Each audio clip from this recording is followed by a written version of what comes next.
All right. Good morning. Just reconvening from picking up on the agenda from yesterday. We are going to start with item 8 on the agenda with agency updates. But before getting into that piece, just going to see if there's any business left over from yesterday that the commissioners want to bring up. Linda? Thank you, Mr. Chairman. I would like to ask if at some point we could get a little more in-depth explanation from the staff of why, I guess, of what is sort of counterintuitive in this year's catch limit recommendations, that where we see such strong performance indices in 2B and 2C, the highest weight per unit effort in the survey of anywhere in 2C, and yet even relative to the blue line, not to mention last year's adopted pretty significant reductions in the 2017 blue line for 2B and 2C relative to last year's blue line. And I know that the totals FCUI has gone down, that the apportionment comes from the survey, that the survey found more fish relative to last year out west, but it would just really help if at some point Ian could walk through that, and maybe we could have some slides available online for folks in those areas who are really confused by what seems very counterintuitive to them at this point. Yeah, okay, thanks very much, Linda. Just see Ian's coming up to the table, and maybe you want to comment now, Ian, but I guess what I hear from Linda is looking for something for the annual meeting that would help guide us as we move forward.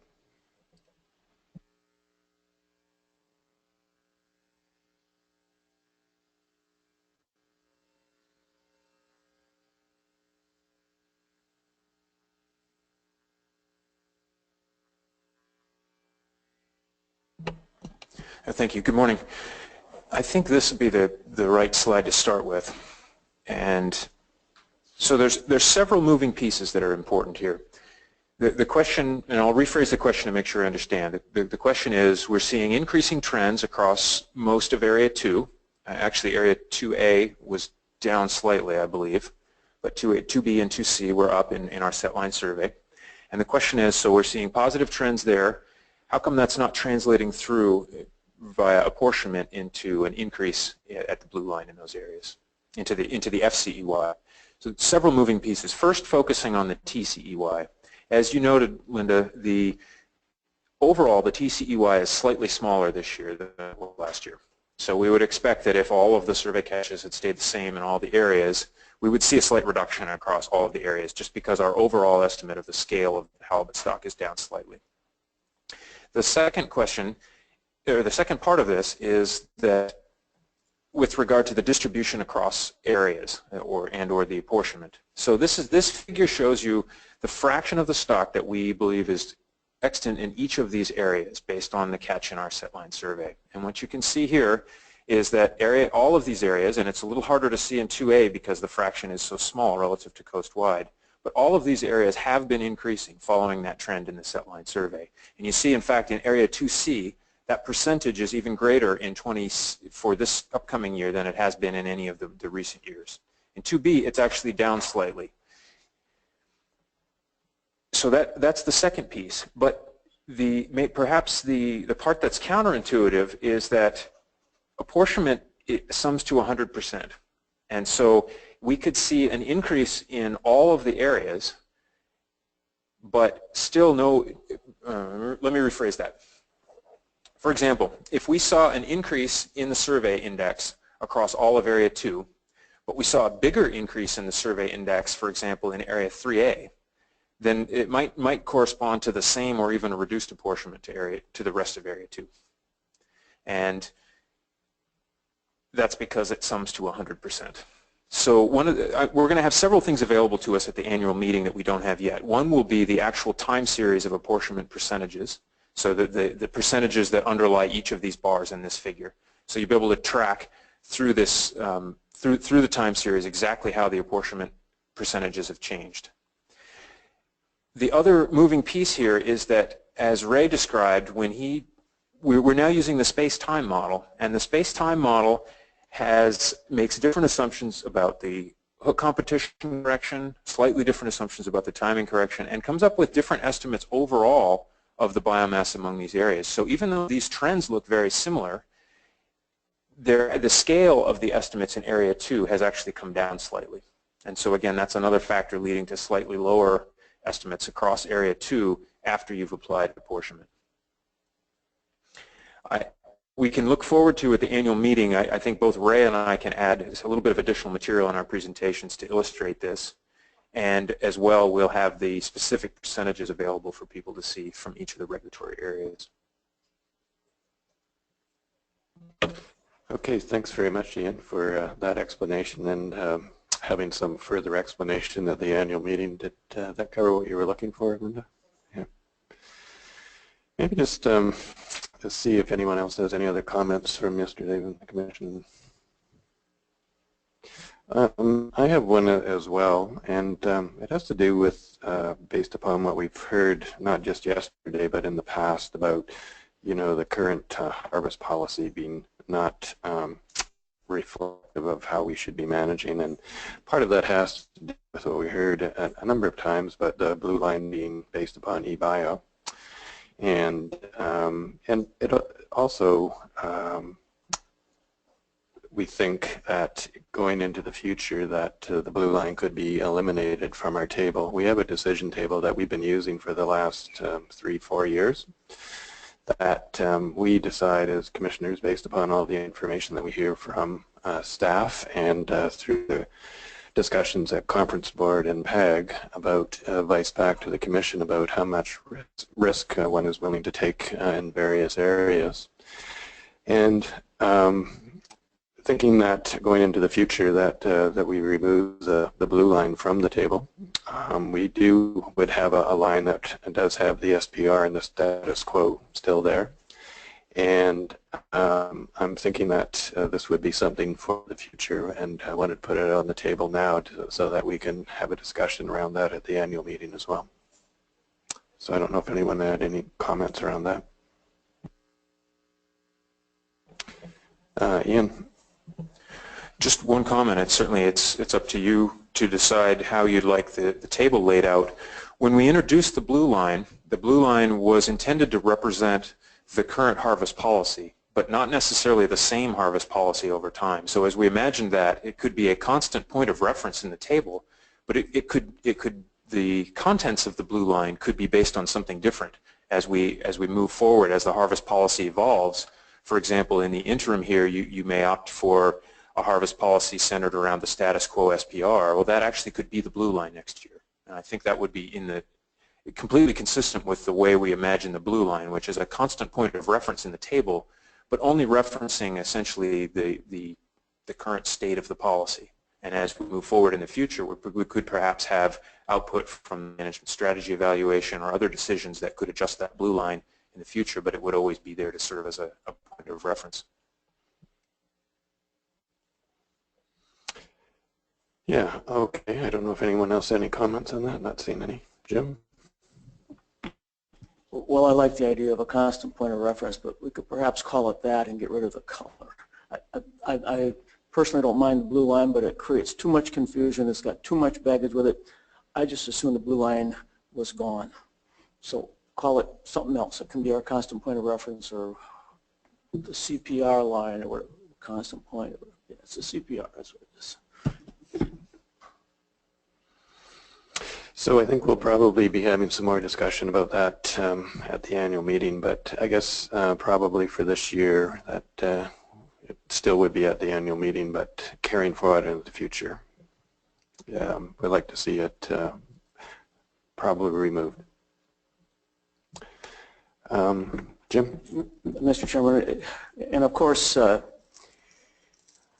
the spirit of the way we do business, we're suggesting this and we want input from all of the people that advise us. So if there's an overwhelming cry from the PAG, the conference board, the tribal groups that they want the blue line or a colored line and they're representing something else, I obviously would be swayed that way. So Yes, thanks very much, Jim. All right, so if that concludes just reflecting back on yesterday, then we can pick up on the agenda and agency reports. And I think Jamie's going to start us off.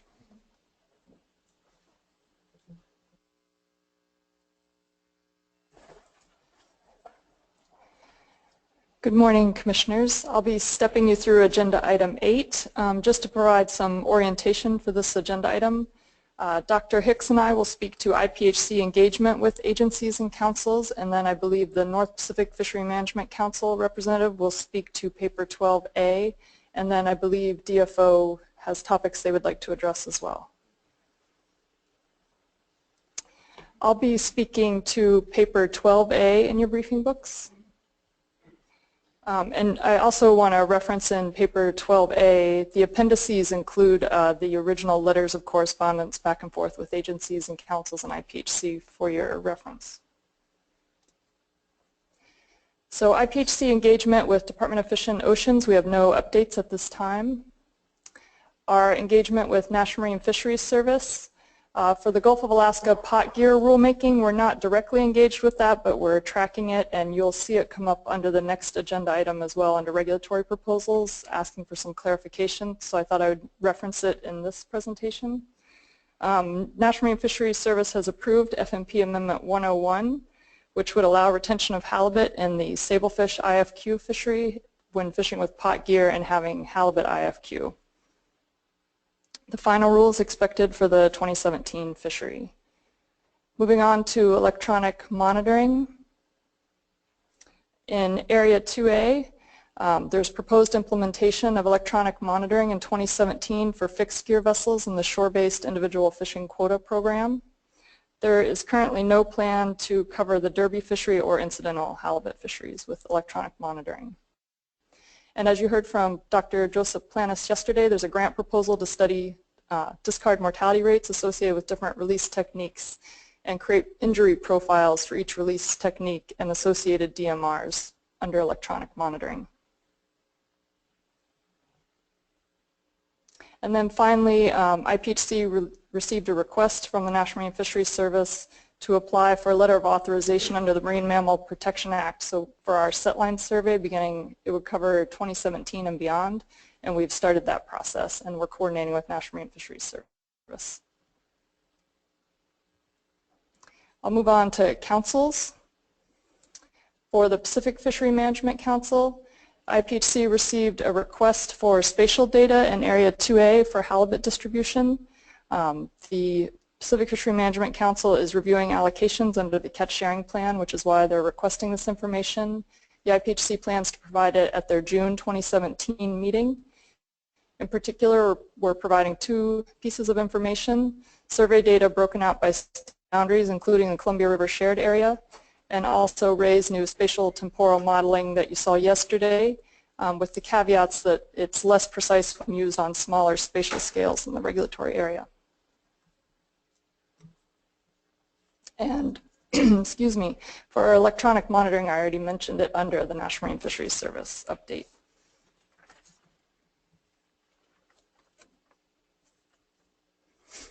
For the North Pacific Fishery Management Council, for electronic monitoring, it's being considered for council final action at their December meeting. There's pre-implementation that's going to continue in 2017 with longline and pot gear vessels, and my understanding is approximately 90 vessels have opted into that pilot program. For the halibut management framework, this was adopted in October 2016.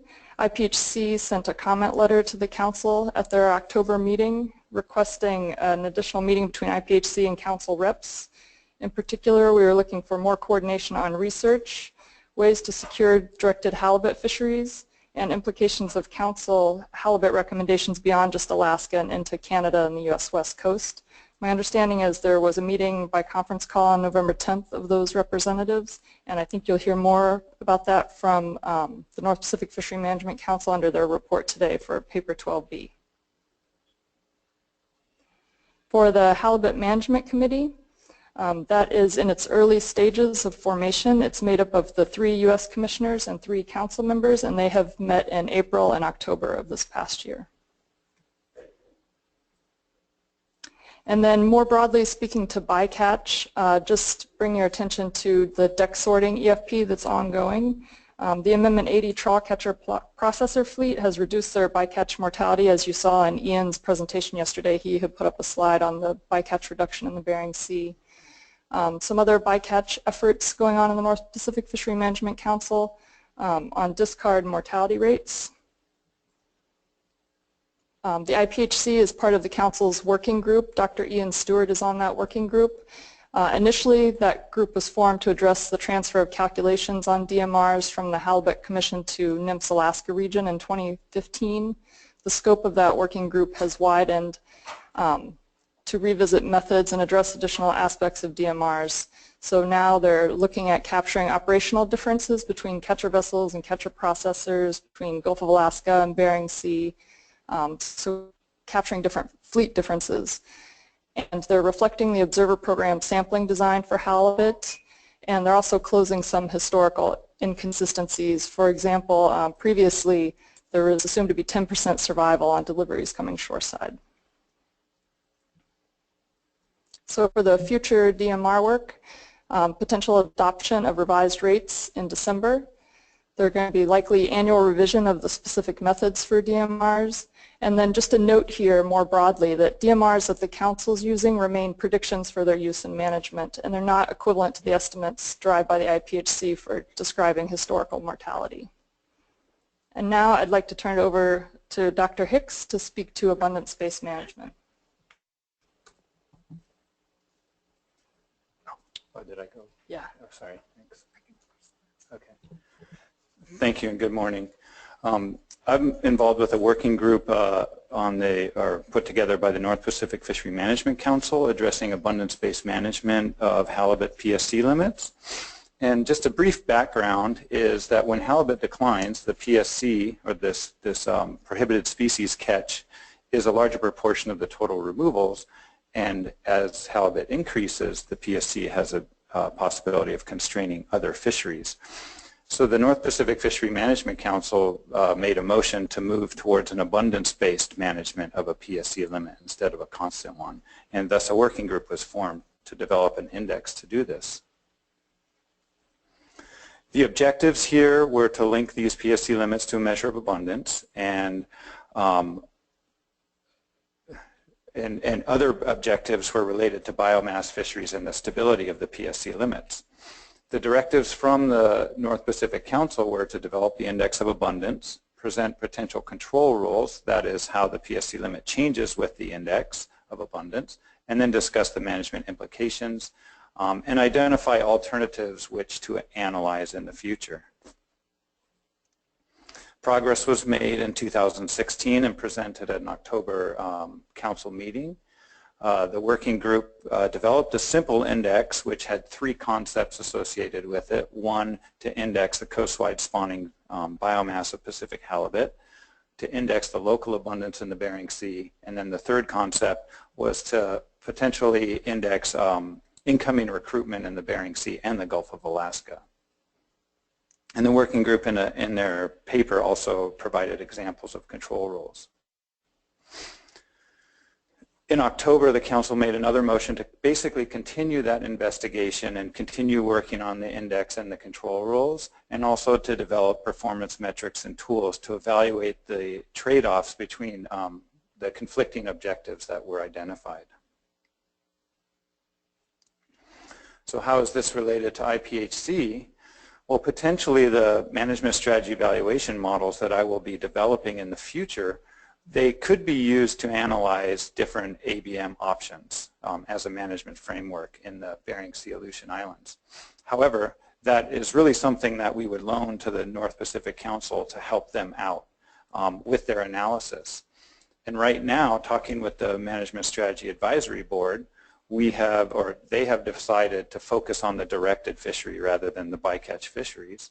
And so the current plan in the management strategy evaluation is to treat bycatch as a scenario. That is something that we cannot or do not choose to specifically control as a management procedure. But we would look at those scenarios, various options or various bycatch levels, and integrate over possible bycatch levels that could occur in the future. So we wouldn't be addressing it directly, but we would definitely be developing harvest control rules or harvest policies that are robust to different levels of bycatch.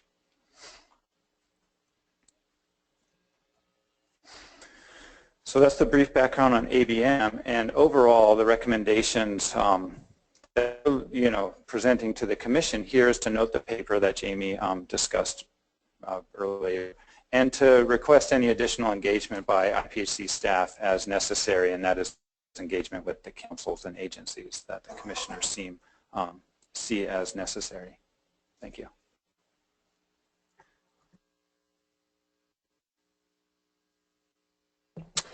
Thanks very much, Jamie and Alan. Any questions from commissioners? Jim? Thank you, Mr. Chairman. So, Dr. Hicks, I guess it would be helpful if not necessarily right now, but if you could tell us if you think that you are not properly engaged with the right agencies to make correct progress, rather than us tell you to work with somebody. Is there someone you should be working with and that we aren't thinking of?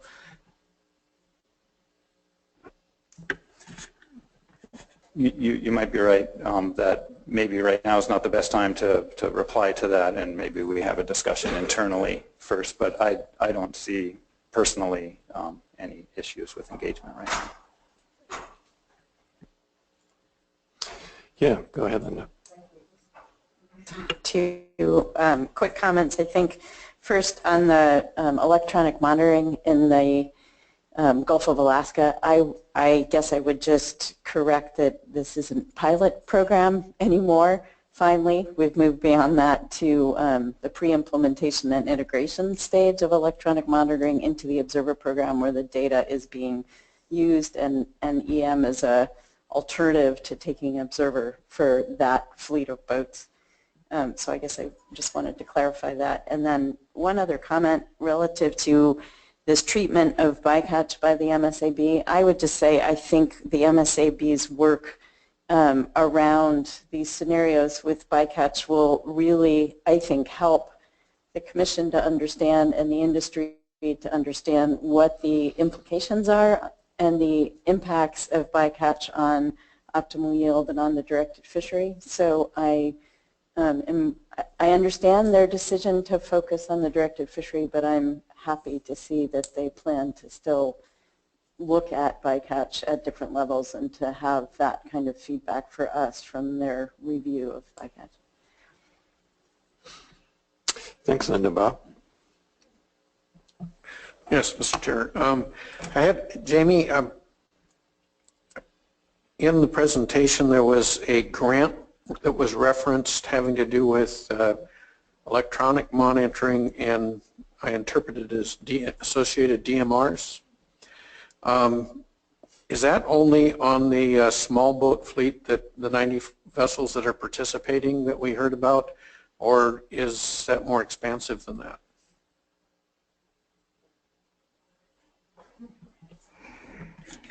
Thank you for the question, Bob. I know that's part of a Salt and Stall Kennedy grant with the National Marine Fisheries Service, but I will have Claude Dykstra, who's tracking electronic monitoring for us, speak more to that.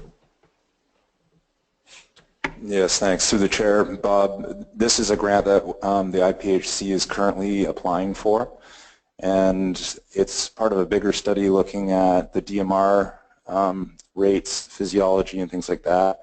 We've thought it was an opportunity to piggyback electronic monitoring on the vessel that's doing that work. And it comes back to the developmental work in the pre-implementation and pilot phase in Alaska, where analysis of the EM shows that the EM systems are quite effective at enumerating the release technique on each fish, but not so good at determining the viability of that fish. So normally when you're out at sea and you're getting you have an observer on your boat, they would handle that fish, turn it over, see both sides of it for an injury, be able to prod it to see if its operculum closes and how lively it is. That part is not showing up as well on the camera because the camera is only going to see the side that happens to be facing the camera. So we'd like to ground truth both those things, and at the same time develop a kind of fingerprint of injuries that are associated with each release technique. so that in the long run down the road, as EM is being evaluated for the number of halibut they encountered, they'll also have a grade of how many halibut were released using technique A, B, C, or D, and we'll have an associated mortality that we can apply to that ranking. So follow up, Mr. Chair. Go ahead, Bob. So the focus would be on the smaller boat fleet. Is that what I'm picking up? Okay, sorry. So the current pre-implementation is on the smaller boat fleet. This experiment would not be on a smaller boat fleet because we need enough room for our staff to be on there to evaluate it, but the assumption is that the injuries would be relatively similar on the smaller boat fleet. Okay. And so I was in discussion with Craig Cross, who's a council member on the North Pacific Council, and he was telling me that with regards to their requirements on flow scales, they have cameras on their freezer longliners at the roller. So I don't know if something like that can be incorporated into this in terms of the, they have a hook straightening technique, and it's just, it seems like it would be a natural to look at to see if there's something in this grant could be to incorporate what they're doing as well as on the traditional longline boat. Again, through the chair. So Bob, I wouldn't disagree. I think there's opportunities here for synergy with this sort of study. The current grant is for a very kind of specific thing, and I think it would be the starting phase where we'd be looking at this. The first phase is in the directed fleet, and it's looking at a certain hook size. And I would envision that this would have to develop over other fishing gears, hook sizes, and things like that. All right. Thanks very much, Claude. Jamie, on slide 2, there was a piece about marine mammal authorization. Can you just explain what that's about? Thank you, Commissioner Ryle. So the National Marine Fisheries Service requested this letter of authorization, requested that we apply for this letter of authorization for the Marine Mammal Protection Act.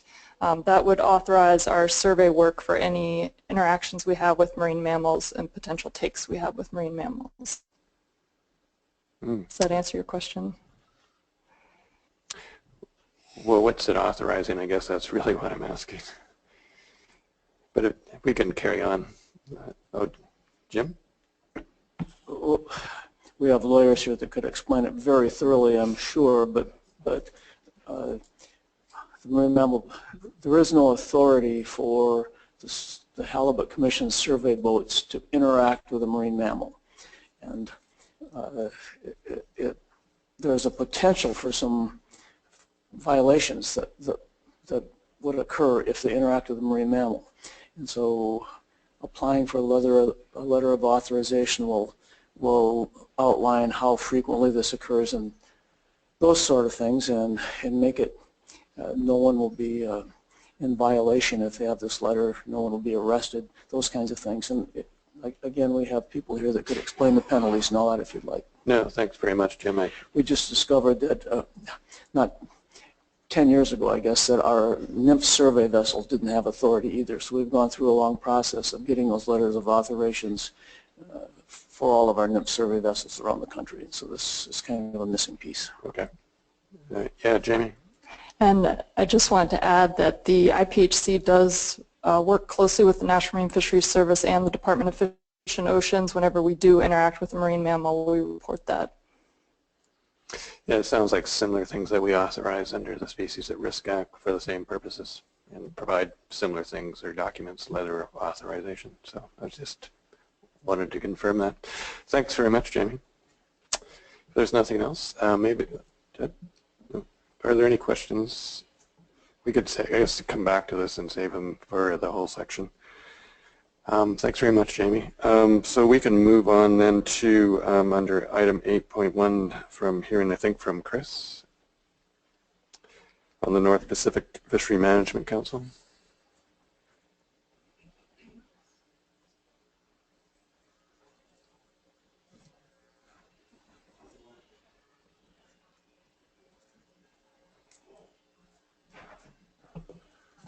Good morning. I got my chairman riding shotgun here in case you have questions. Good morning. Dan Hall and Chris Oliver from the North Pacific Council. Alan and Jamie covered a lot of what I was going to cover, so to make my job easy and quick this morning, I think, really. Following the September letter that you sent to the Council asking for additional discussion before the Council moved forward on its ABM initiative, for example, and we met by teleconference, as was mentioned, on November 10th, and we focused that discussion primarily on two areas: research activities and priorities, and our abundance-based management initiative. And so at that time, I agreed to provide an update on you on those two items, specifically on those two items. With regard to research priorities, we are required by the Magnuson-Stevens Act to submit each year a list of 5-year research priorities. So it's sort of a rolling list. We review it annually. It goes through our groundfish plan teams, our various plan teams, as well as our Science and Statistical Committee, both of which include representatives from the IPHC staff. And we finalize those each June, the Council does, and submit them to NOAA as required, also to numerous other universities and research institutions. And those research priorities are divided into 4 basic categories: critical, which is research that supports essential management functions; urgent, which is essential for compliance with federal requirements or necessary to immediate decision making; important, which provides information to support near-term management goals; and the 4th category is strategic, which is research that is valuable or supports long-term needs but is not associated with immediate or near-term Council action. Several of these priorities are directly or indirectly related to either biology or management of the halibut resource, and there's about a dozen of them that I listed in the memo there. I'm not going to read each one of them, but I wanted to, I guess, highlight that there are quite a bit within our 5-year list of research priorities. Quite a bit of it's related to halibut biology or management. And then within our halibut management framework, which is a strategic reference and planning document that we initiated last year, we have a section on research priorities, and that section was actually initially framed by the February 2015 meeting that we had jointly with the Council and the Commission. And there are 5 specific priorities that have been initially identified by the Council in that framework. And those 5 are: 1 is development of technical methods to index PSC limits to abundance. Alan spoke to that, and I'll speak to it a little bit further in just a moment. Migration of halibut between areas. I think everyone recognizes the importance of, to our collective understanding of the impacts of halibut removals among areas. Discard mortality rates. That is an initiative that we're currently in the middle of, and Jamie spoke to that as well. The 4th is an integrated decision-making framework that addresses biological, economic, and social issues. That's a longer-term, broader research initiative that we hope will be augmented by some various research proposals that are under consideration in various funding venues at this time. And then lastly, a big one, impacts of short-term, medium-term, and long-term changes in the environment on key aspects of halibut life history. I think it's clear that's a pretty all-inclusive priority and probably a number of sub-priorities or sub-research projects within that. The second item I want to address a little bit further is the abundance-based PSC management. We did, as Alan described to you in October, we reviewed a discussion paper on the ABM approach, which was prepared by the Interagency Work Group. That's a team of analysts that consists of Council staff, NIMS staff, and IPHC staff. And that paper focused primarily on identification of Council objectives for the initiative, the data sources available for developing such an index, the candidate indices themselves, and finally development of alternative control rules to apply to the index, including the consideration of floors or ceilings or cliffs, as has been mentioned also. And the 5 primary objectives that were identified by the working group and confirmed by the Council include obviously indexing PSC to abundance, protecting spawning stock biomass at low levels, allowing flexibility in ground fish operations, maintaining halibut-directed fishing opportunities and operations, and some stability in PSC limits.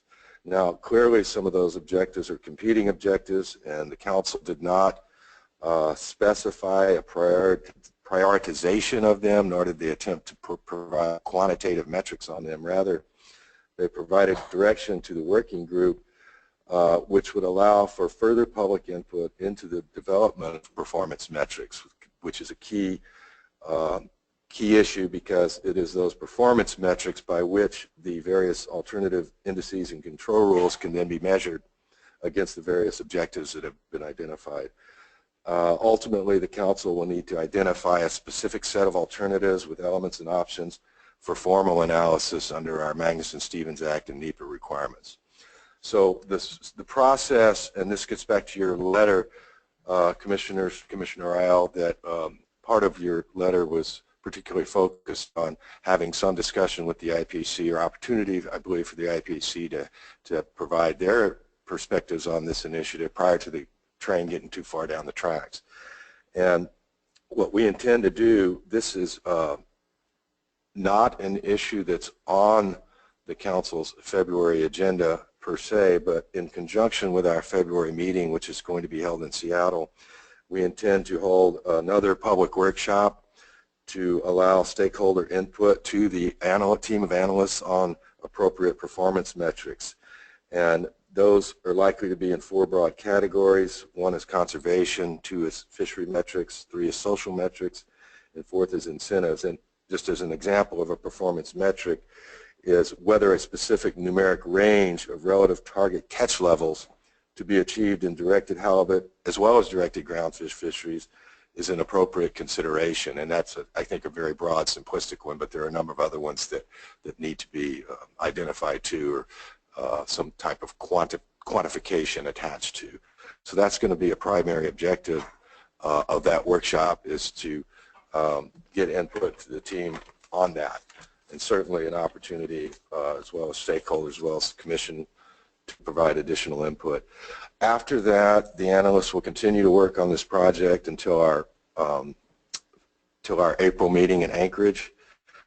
The Council at that point in April would review the analysis prepared by the working group and take action as appropriate. And that action could include further specification of objectives, approval of performance metrics identified from the workshop, and or identification of specific alternatives and elements and options for, as I said, when we launch the formal analysis pursuant to our Magnuson-Stevens Act and NEPA requirements.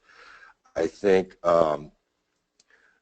based on the schedule, there would be an opportunity for further input from the IPHC as this initiative is developed within the Council. We had discussed in November 10th a potential joint meeting between the two bodies, and we were looking at potentially could be done in conjunction with our April meeting, or perhaps in conjunction with our June meeting, which is going to be held in Juneau, Alaska. So that's essentially an overview of those two issues. And we have, of course, a number of other halibut-related issues in our Council meeting schedule over the next year, or several years probably, but certainly identified in what we call our 3-meeting outlook through April. And I won't go into all those, but Dan and I are here to answer any questions you might have. Yeah, thanks very much, Chris. Just see if there's any questions from commissioners.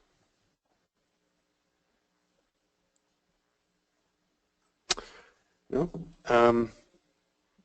Yeah, I think maybe what time frame do you think would be down the road as far as making decisions around abundance-based management for bycatch? I think this is a big project for us, and we're in the quote-unquote discussion paper or initial analytical phase, and I would expect that I would hope that by June we would have gone through this process with the workshop and identifying performance metrics that by June Council meeting we would be able to identify or pin down, if you will, the specific alternatives and different control rule and index options, and get that analysis done over the summer. You might be looking at initial review of that, as our process requires, in October, and perhaps by the end of 2017 a final council decision.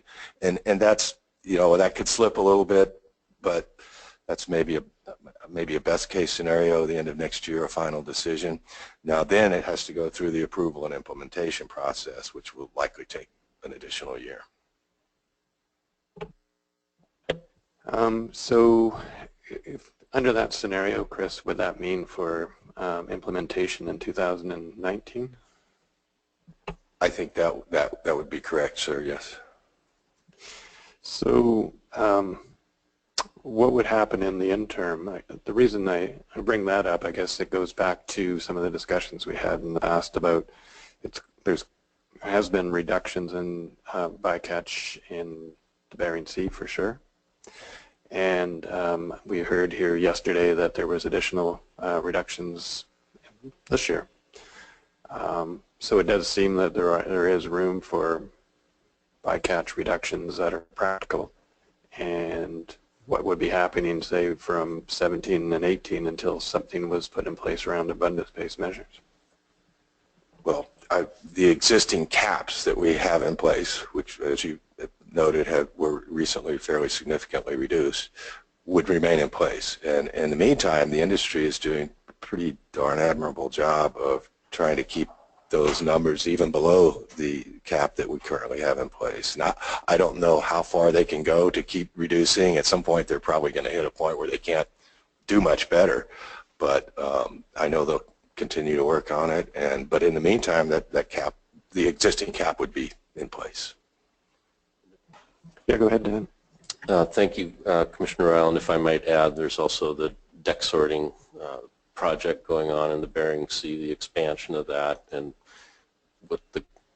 that will continue to reduce halibut mortalities in the Bering Sea. I think just generally over the course of our annual meetings, 5 of them each year, there continues to be a heightened awareness of halibut bycatch and halibut issues generally. So it's not going to slip off the radar. Thanks, Dan. Maybe I just want to, I see other commissioners have some questions, but what's the dates of the February meeting? Maybe we can get those later if you don't have them at hand. Yeah, I do. Yeah, it's January 30th to February 7th. And that's when you would be doing the workshop, or at the end of that? Yeah, the workshop would probably be one evening early in that week, probably the 2nd or 3rd of February, I believe, would probably be the target, 2nd or 3rd of February. Okay, thanks very much. I think I saw Dave and Bob. Could you talk a little bit about your plans to investigate migration of halibut between areas? What sort of research will go on there? I don't think we envision any, council doesn't have a research branch itself. We rely obviously on research done by National Marine Fisheries Service and other agencies. We simply identified it as a key research question. Really, again, I think that part of that stemmed from the meeting we had with you back in February of 2015, where for a whole host of reasons that migration question, a lot hinges on that, answers to that migration question. So we don't have any specific research ourselves. We simply identified it as a major research question. I was just hoping you were going to solve this for us, but... Yes, Bob, please. So a question to Councilmember Chairman Hull. On the deck sorting this year, I understand that there was 8 boats out of the 18 in the IM092 fleet that participated in the EFP, and then there was 2 more in the group that is called the Limited Entry Bering Sea Group. I think it was 2 factory trawlers out of there, so a total of 10. So the question I've had, and I am in trouble getting an answer, is is there any more headroom in what those fleets are doing? Because I know some of them do not participate necessarily in yellowfin sole and rock sole, and they participate in other fisheries where there would not be a savings necessarily in halibut, and therefore wouldn't need to be involved in deck sorting all the time. So the question is, if you have almost 40% of their fleet participating in the deck sorting process, is there any other headroom in the rest of their fleet for savings in yellowfin sole and rock sole? And maybe codfish as well, those three species. Yeah, thank you, Commissioner Alverson. I can't give you specifics. It's my understanding that the Amendment 80 fleet will expand the use of deck sorting in 2017, but I don't know how many more vessels, how much more potential harvest. There are industry representatives that could answer that better than I could.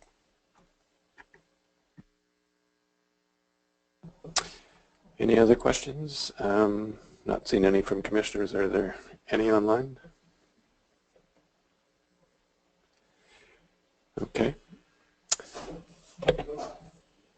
Yep, I see one. Go ahead, Don.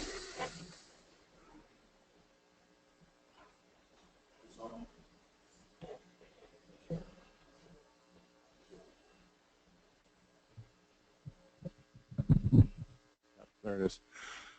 Thank you for the opportunity to comment. My name is Don Lane, fishing vessel predator, and I was a commissioner actually a year ago at this meeting. I just wanted to say that as my time as a commissioner, one of the projects we were pretty hard on was to get the joint meeting between the council and the Halibut Commission. And out of that, it seems there continues to be crossover discussions with discard mortality rates, spawning potential ratios, and abundance-based management. I just want to encourage the commissioners whose faces are constantly changing. It doesn't seem like they change often, but they do change. And also council members, they also change faces. That I thought that joint meeting was very valuable in informing the commissioners from Canada, giving them an opportunity to better interface with the North Pacific Fisheries Management Council, and also to work as a group in forming an agenda of what was important to actually discuss with the North Pacific Fisheries Management Council. So even though I don't think it's necessary to consider a joint meeting, often, but I think you should keep it on your agenda of something to accomplish every so often to identify specific important issues between the two organizations that should have the opportunity to show a brighter light on to help solve those problems. So anyway, I appreciate your good work, and just keep that in mind for me. Thank you. Thanks very much for that reminder, Don. Does anyone else in the room have any questions? Oh, there's one more. Mr. Chair, I'm Mark Fina with U.S. Seafoods, and just quickly, we're actually in the process right now of putting together a report for the council on the deck sorting EFP. The person who's putting it together isn't here at the meeting. I can say that we had substantially more ground fish catch in the deck sorting EFP than we had last year. Some of the boats that spend a substantial amount of time in the flatfish fisheries were in the boats. Some of the boats that do the most flatfish fishing were in deck sorting for a substantial part of the year this year. So it definitely was a big increase. I think I'm not sure that the number that Mr. Alverson said of the number of boats in the EFP is correct. I think it may be higher than that. We also we'll have that updated report on the council's website probably next week, so you can look for it there. And we also intend to come to the IPHC meeting in Victoria, and we can give you an update then if you'd like. And we're also putting together some reports on our overall halibut performance this year. Thanks very much, Mark. I guess for myself, I found last time hearing those reports quite helpful to better understand what was occurring and what the plans were. But I think Linda had a comment. Okay. Thanks. Just picking up on your report, Chris, what I was hearing from you, there's a couple of opportunities to provide, I suppose, maybe at the workshop on a technical basis about some of the issues that you ran through around bycatch. Was that the focus of the workshop? Was it a technical meeting, or is it more looking at setting objectives? I wasn't quite sure what the intent was. I think it's more about identifying quantifiable performance metrics. And however, I guess I would just say that that's technical in one sense, but I think implicit within that are some fairly significant policy implications. So while it may sound technical in the terms of quantifying performance metrics, I think they relates directly to the sort of measuring those policy objectives. So I think it is important from a policy perspective. Great, thanks for that clarification. And what you were speaking about as far as maybe some joint discussion between the two bodies, the IPHC and the North Pacific Fishery Management Council, maybe a room for that was post that workshop, and I think I heard you say in April. Yeah, I would say what April or perhaps even June would be. There would still be time. The train won't be too far down the tracks by then. Right. Okay. Thanks, Chris. All right. Thank you very much.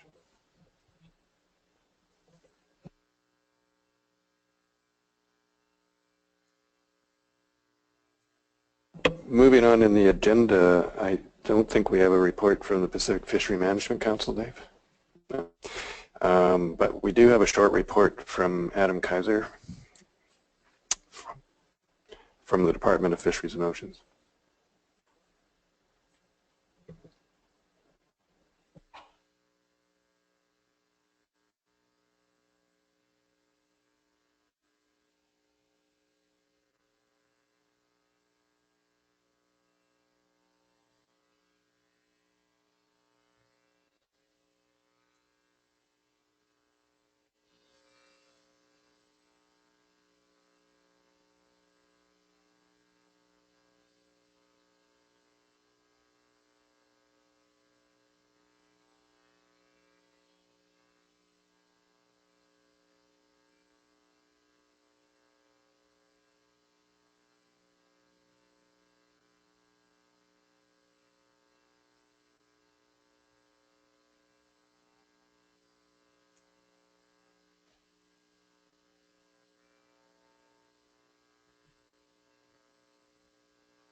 Good morning. Thanks very much for the opportunity to present just a brief update on some points that might be relevant to the discussions at the interim meeting here and for the annual meeting. So as most folks saw yesterday, the 2016 catch limits for Area 2B, the FCEY was 7.3 million pounds. In Canada, we provide priority access for food, social, ceremonial harvest. In Commission terminology, that's subsistence harvest is what's reported at. Something that I wanted to flag here is the FCEY is split up between commercial and recreational sectors in the Canadian fishery.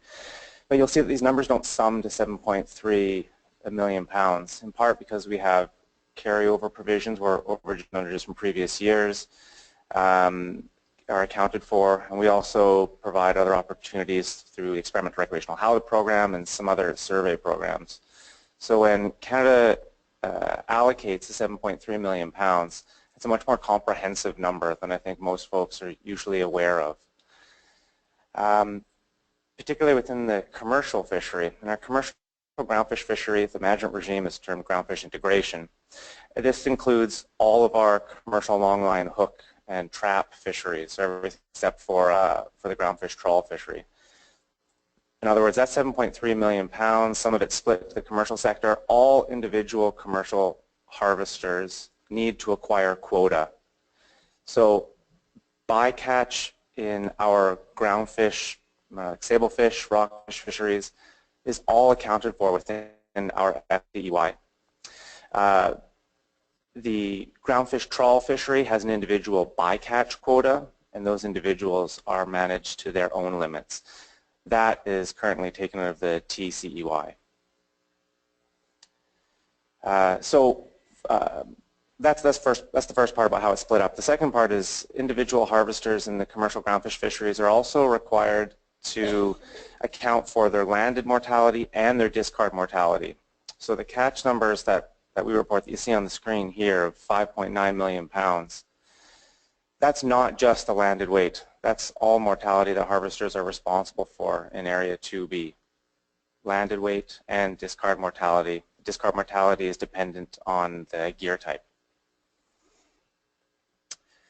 So, and this has been in place for, well, this is year 10, I think. Year 10 that we've been under this management program.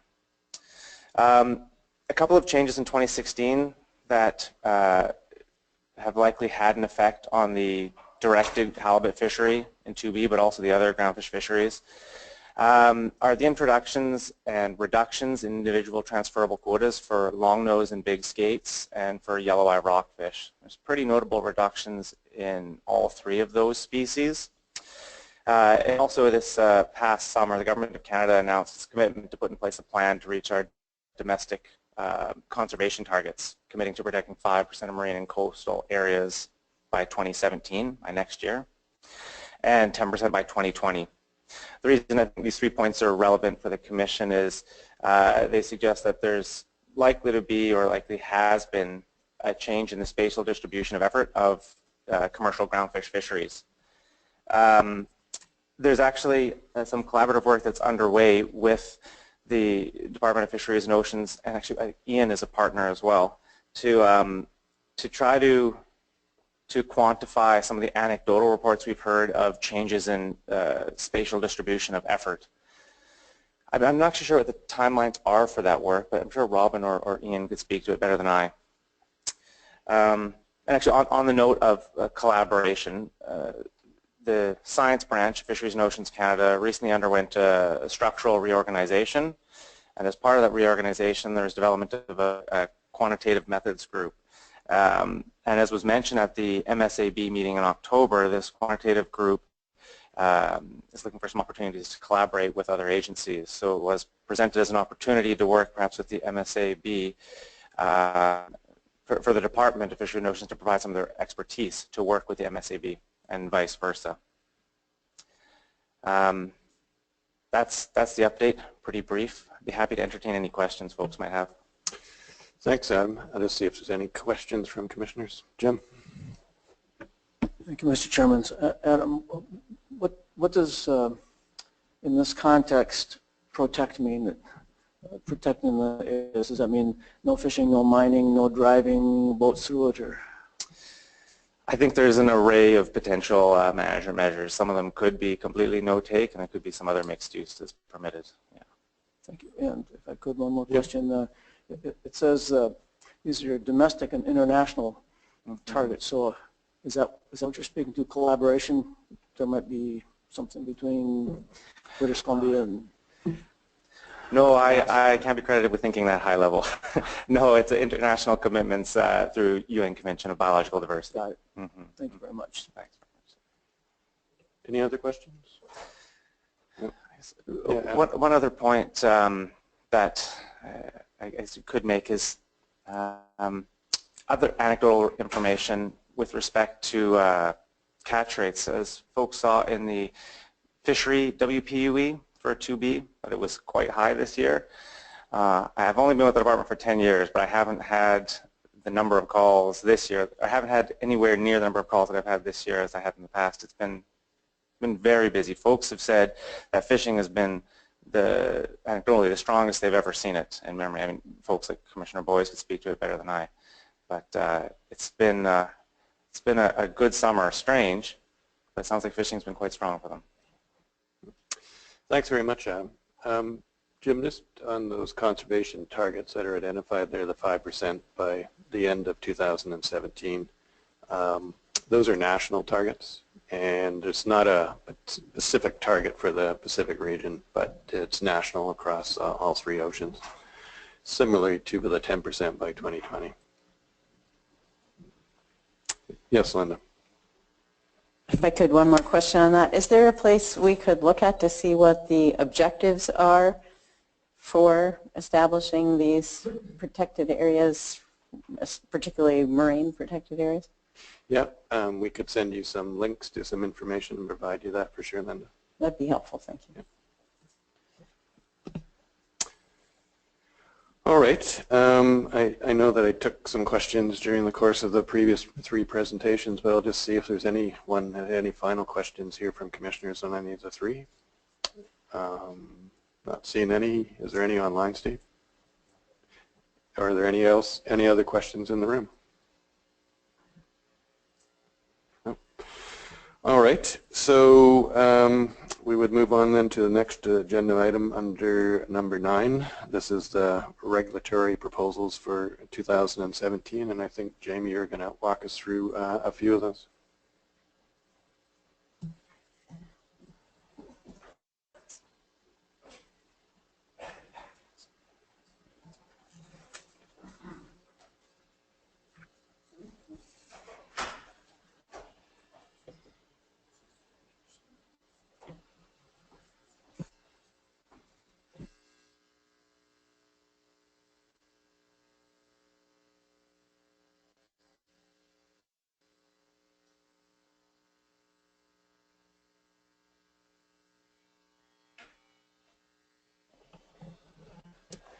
Good morning again.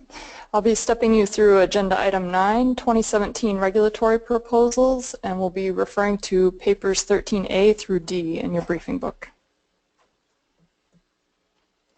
First, I'll speak a little bit about process on regulatory proposals. Each fall, IPHC solicits regulatory proposals from IPHC staff, agencies, and stakeholders by October 31st. Then at the interim meeting, the commissioners review, and at the annual meeting, commissioners review and decide which ones to approve. I put a clarifying note on this slide that this should not be confused with the catch limit proposals, which are accepted by the IPHC between this interim meeting and December 31st each year. So we'll be stepping through 3 categories of regulatory proposals. The ones from the IPHC staff are in paper 13B. The agency proposals, of which we received 1 from National Marine Fisheries Service, is in paper 13C. And stakeholder proposals, we received 13. They are in papers 13D-1 through 13D-13. I'll start first with the IPHC staff proposals. And again, refer you to paper 13B. Our first proposal is on a head-on landed weight requirement. I'll highlight some excerpts from our paper 13B. The purpose of this proposal is to eliminate a recently identified bias in Pacific halibut removal estimates by requiring all halibut to be landed, weighed, and reported with their heads attached or head-on. Pacific halibut head weight removed during processing as a percentage of the dressed body weight has historically been assumed to be 10%. However, results from this study indicate that the average current head weight removed is around 12% with a range of between 9 and 18% among different ports and regulatory areas. And this is coming out of a study the IPHC began in 2013, and there's further details linked there in paper 13B to one of our RAH reports from last year. Regulations for the commercial fisheries require the initial accurate scale weight of Pacific halibut at the time of offloading to be reported on the landing record, which is the fish ticket in the U.S. and the validation record in Canada, with the delivery condition code noted. Currently, when the fish ticket notes that the fish were weighed with the head on, reporting systems apply a 10% deduction for the weight of the head. Cutting larger heads than the assumed value on average and reporting weights after those cuts has management implications. This practice reduces the estimated net weight, potentially allowing more individual fish to be harvested within the catch limits. In recent years, we may have underestimated the coastwide landings by approximately 2 to 3%, with some individual regulatories more inaccurate than others. In order to improve the accuracy of estimated landings, all commercially landed Pacific halibut should be required to be landed and weighed with the head attached for the landing record. And there's a picture there of where these head cuts are coming from. Associated with this IPHC staff regulatory proposal is a recommendation to remove the 24-inch head-off minimum size limit. If Pacific halibut are no longer allowed to be landed, weighed, and reported with the head removed, then the minimum size limit for the head-off fish is necessary. In addition, since size limit regulations were first implemented in the 1940s, the IPHC has had occasional issues arise over this combination of head-on and head-off minimum size limits. The minimum size limit for halibut in the commercial fishery is 32 inches with the head intact or head-on, and 24 inches with the head removed, head-off. According to research that was conducted when this length-based 24-inch minimum size limit regulation was implemented in 1973, 95% of the fish that were measured at 24 inches with their heads off were greater than or equal to the 32 inches with their heads on. And there's more information on this history in IPHC Technical Report 15, which is linked in the paper. Highlighting these occasional issues with the combination of head-on and head-off minimum size limit, in that paper here, 13B, there's some more history on these discrepancies and the occasional issues that have arisen. A single condition for measuring the size limit would eliminate any of these discrepancies. Back in 1977 at the Commission's annual meeting, they considered an only head-off minimum size requirement, but that was not adopted at that time. And then in 1991, the Commission adopted a requirement for halibut to be landed only head-on in Area 2A to assist with collecting a length and age from the area where most fish were previously landed head-off and where assessment data needs were not being met. So at different times in the Commission's history, they've considered only a head-off requirement and then only a head-on, and now we are again requesting a only head-on measurement.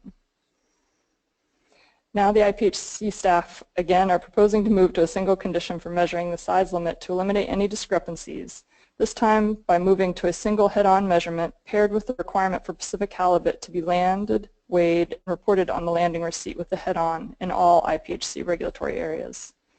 The 32-inch head-on minimum size limit is the preferred measure for legal-size Pacific halibut because it is a less disputable measurement. In addition, it provides access for biological sampling for lengths and otoliths from all halibut landed. And in your paper 13B, there's also suggested regulatory language for this proposal. Next, I'll speak briefly to our second proposal, which is to remove the IPHC closed areas. This would affect the commercial fishery. There's a map there of the closed area on your screen that we're talking about. This regulatory proposal has come up after our RAB meeting, which Dr. Wilson spoke to yesterday. It also, you'll see in the stakeholder regulatory proposals, there's the flip side of this proposal, which is to not allow anyone to fish in the closed area. So IPHC is recommending we remove the IPHC closed area altogether.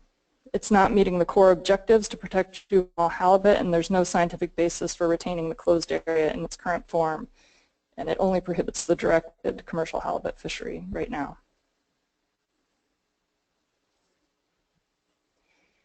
Moving on to agency proposals. This is in paper 13C in your briefing book, and NIMS is available to speak further to this if you so desire. Their proposal is fishing in multiple regulatory areas. It would harmonize the IPHC and NIMS regulations by simply having the IPHC regulations refer to the NIMS regulations. This would affect commercial fisheries in Alaska. I'll move on to stakeholder proposals, which are papers 13D-1 through 13 in your briefing book.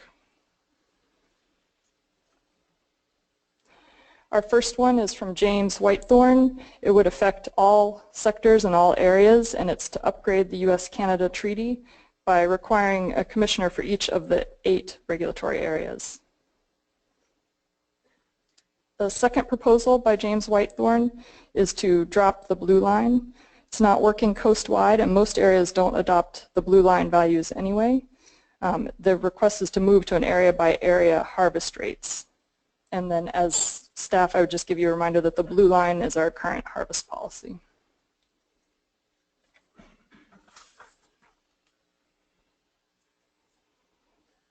The next proposal, also by James Whitethorn, is to drop the IPHC setline survey and use fishermen's observed data instead. The idea behind this one is it would conserve halibut in areas of low abundance. The next proposal is closure of the nursery area, which I already mentioned. This would not allow anyone into the nursery area. Proposal 5 by Paul Ewing would affect sport fisheries in Alaska, both charter and private. It is for non-resident self-guided sport to have the same regulations as the charter fishery, other than the need for the charter halibut permit. Plus it would have a catch limit, the same catch limit for all Alaska sport fisheries, so it would be 1 fish per day, 4 annually, and any size limit. Regulatory Proposal 6 is similar to 5, and it would have unguided sport have the same standards as sharing plan sectors or the charter fishery in that area.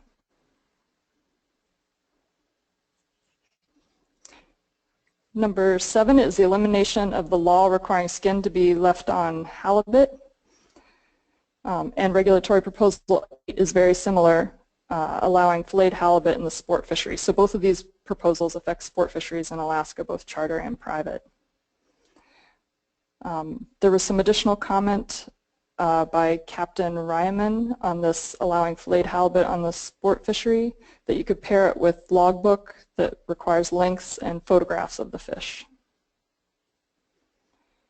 Regulatory Proposal 9 is for the sport charter fisheries in Area 3A only, and it would have charter boat trip limits that are based on trips per season. There could be up to 70 trips per season, no day of the week closure, and you could use stamps in the logbook to track. All 3 of these proposals, 9, 10, and 11, are from Mel Erickson, and they would allow more flexibility in the charter boat planning for their sport trips. Proposal number 10 is trips per week, so it would be 7 days per week. You could fish with 6 starts, and this is similar to how the Kenai River is managed. The Mel Erickson's last proposal was on guided anglers in Area 3A, the daily trip limit. It would be to allow 1 fish greater than 30 inches or 2 fish less than or equal to 30 inches. You could fish 6 days per week, remove the day off, and you would regulate all areas the same, guided and unguided. Proposal number 12 is coming from Phil Wyman. It's to clarify the pot gear requirements. This would affect the commercial fishery in Alaska, and I mentioned under our last agenda item the NMFS pot gear rulemaking, and this is related to that. There's a request for clarification on whether this rulemaking would only apply in federal waters and whether it would eliminate the current prohibition on carrying Dungeness crab pots on halibut IFQ boats. The link here with IPHC is that we have regulations in Section 19, Paragraph 3 that speak to pot gear. And our last proposal, number 13, is coming from Peter Thompson, and it's to clarify the size limits. The proposal here is that when the fish are delivered, you only measure them once, either head-on or head-off, but you're not allowed to measure them both, so you measure them at the time of delivery, either head-on or head-off. So this relates to our IPHC staff proposal that I described earlier. The recommendations listed in paper 13A for you are to request clarification as needed from these regulatory proposal authors, have them submitted to the IPHC Secretariat no later than December 31st, and agree on which regulatory proposals shall be moved forward for consideration and potential decision at the annual meeting. I'm happy to take any questions. Thanks very much, Jamie. Can you go back to the previous slide? So you have these 13 non-agency or stakeholder proposals. If there was any confusion on any of them, you would go back to those proponents and seek any clarification by that date, December 31st? That's correct. And if the commissioners have additional clarifications they would like to see, please let me know and we'll make sure we coordinate with them. Okay. And when would you like to know that by? Sooner than later, I imagine. Given Sooner it's almost, than later. Yeah, since it's almost December. Bob, I saw that you had a comment or a question. I had two. With regards to the stakeholder proposals, Mel Erickson's 9 and 10, as they were described, sound more like he should be involved in the North Pacific Council process for charter boat regulations. They sound like more like North Pacific Council issues than IPHC issues. But that's my interpretation of the briefing we just got. And then with regards to the first proposal we heard, 13B-1, a staff proposal on head-on landed weight requirement. Currently the processors, or the crews, head the fish and then they're weighed, and based on that weight the fishermen are paid. And I don't know if this is going to require them to recalibrate the bid on fish, or if it's going to require them to weigh the fish twice. And if it's the latter, we're going to hear an uproar. So I would suggest that between now and the annual meeting that the staff meet with some of the people from HANA and or the PAG, whichever they think is, between the Canadian and the U.S. processors, and run this through as a dry run to see what their response is, because I anticipate an issue at the annual meeting on that one. Thanks, Bob. Could that be something that could be done then, Jamie? I believe it could be done. I would also remind that we sent out a news release on October 31st more broadly to start advertising this IPHC staff reg proposal. We also spoke with the RAB last week about it and got some feedback that was very productive, including speaking to the effects on processors. And I would also remind that the regulations currently require the initial accurate scale weight at the time of offloading is what be reported on the landing record. So while there may be some changes in processor operations, my understanding is I don't think they would have to be weighing the fish twice. It would just be the scale weight at the time of offloading and in the condition that they're required to be landed in. Mr. Chairman, that's from a scientist's perspective. They only need to be made once, but if you're going to pay on headed fish, then you got to reweigh them. And so I think that discrepancy needs to be run by the industry processors. Okay, thanks, Bob. Do you follow that, what I'm saying? Yeah, Jamie?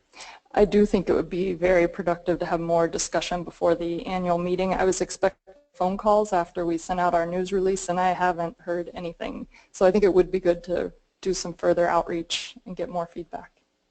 That'd be good. Thanks, Jamie. Linda? Thank you, Mr. Chairman. Jamie, I think Bob mentioned a couple of proposals that, to my mind, look like they would be council proposals rather than IPHC. I think there's others.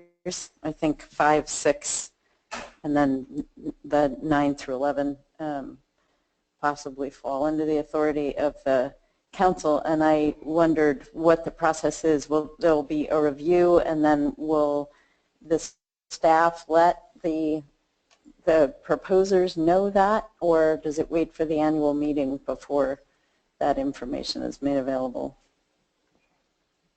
Thank you for the question, Commissioner Benkin. I am learning the process as I go. I believe we do reach out to the agencies, Alaska Department of Fish and Game, National Marine Fisheries Service, and the Council, and let them know which of these regulatory proposals may be in their purview versus ours. I plan to have a meeting with all of those agencies before the annual meeting to discuss it further. And I also will reach back to the original stakeholder proposers as needed. There was one who did not submit their contact information. I forget which one it was, but they're the only ones that I haven't been able to reach out to. If I could just one follow. Yes, go ahead. Thanks. I think it would be really helpful for the conference board and the PAG to know, because before they get going on these proposals, which ones are outside the purview of the IPHC, because there's often confusion around that, and it would save them time of taking up proposals that we really don't have any authority over. Thank you. We'll make sure we note that for the annual meeting materials. Thank you. David, did you have a comment? Thank you, Chair. Yes, just for additional clarification, we will certainly go through a review process of each of these proposals, noting IPHC staff's perspective, the regulatory agencies' perspectives, and then where possible we'll need to come back to you as commissioners to identify which of the proposals you certainly would not like to come to the annual meeting, and thereby hopefully have a reduced list going to the other advisory boards and the annual meeting itself.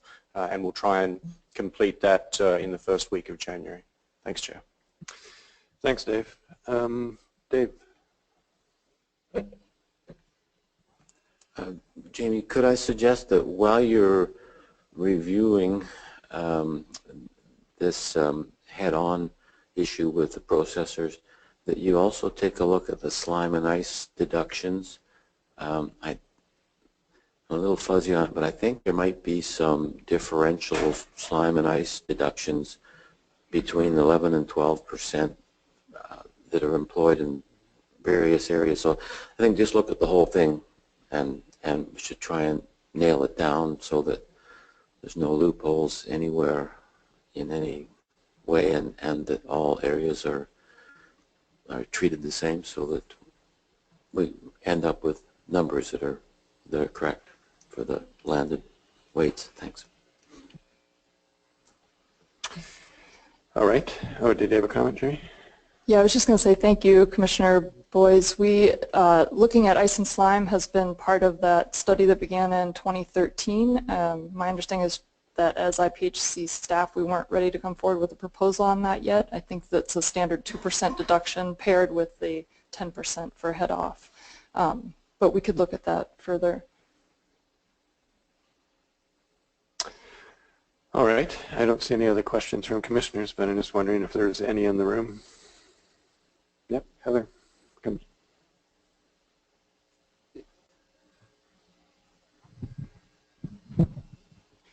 Hello. Yeah. I'm Heather McCarty, and I have a question regarding the removal of the closed area. A couple of comments, really.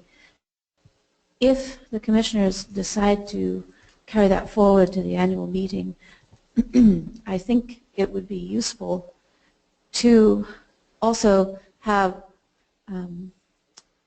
information for the public and for the commissioners as to the kinds of fishing activities that are currently taking place in that area, particularly since there's another proposal from the public regarding closing that area to other fisheries. I think it would be very helpful to know what kind of fishing takes place in there, and a lot more information about the actuality of whether it is a nursery area for halibut.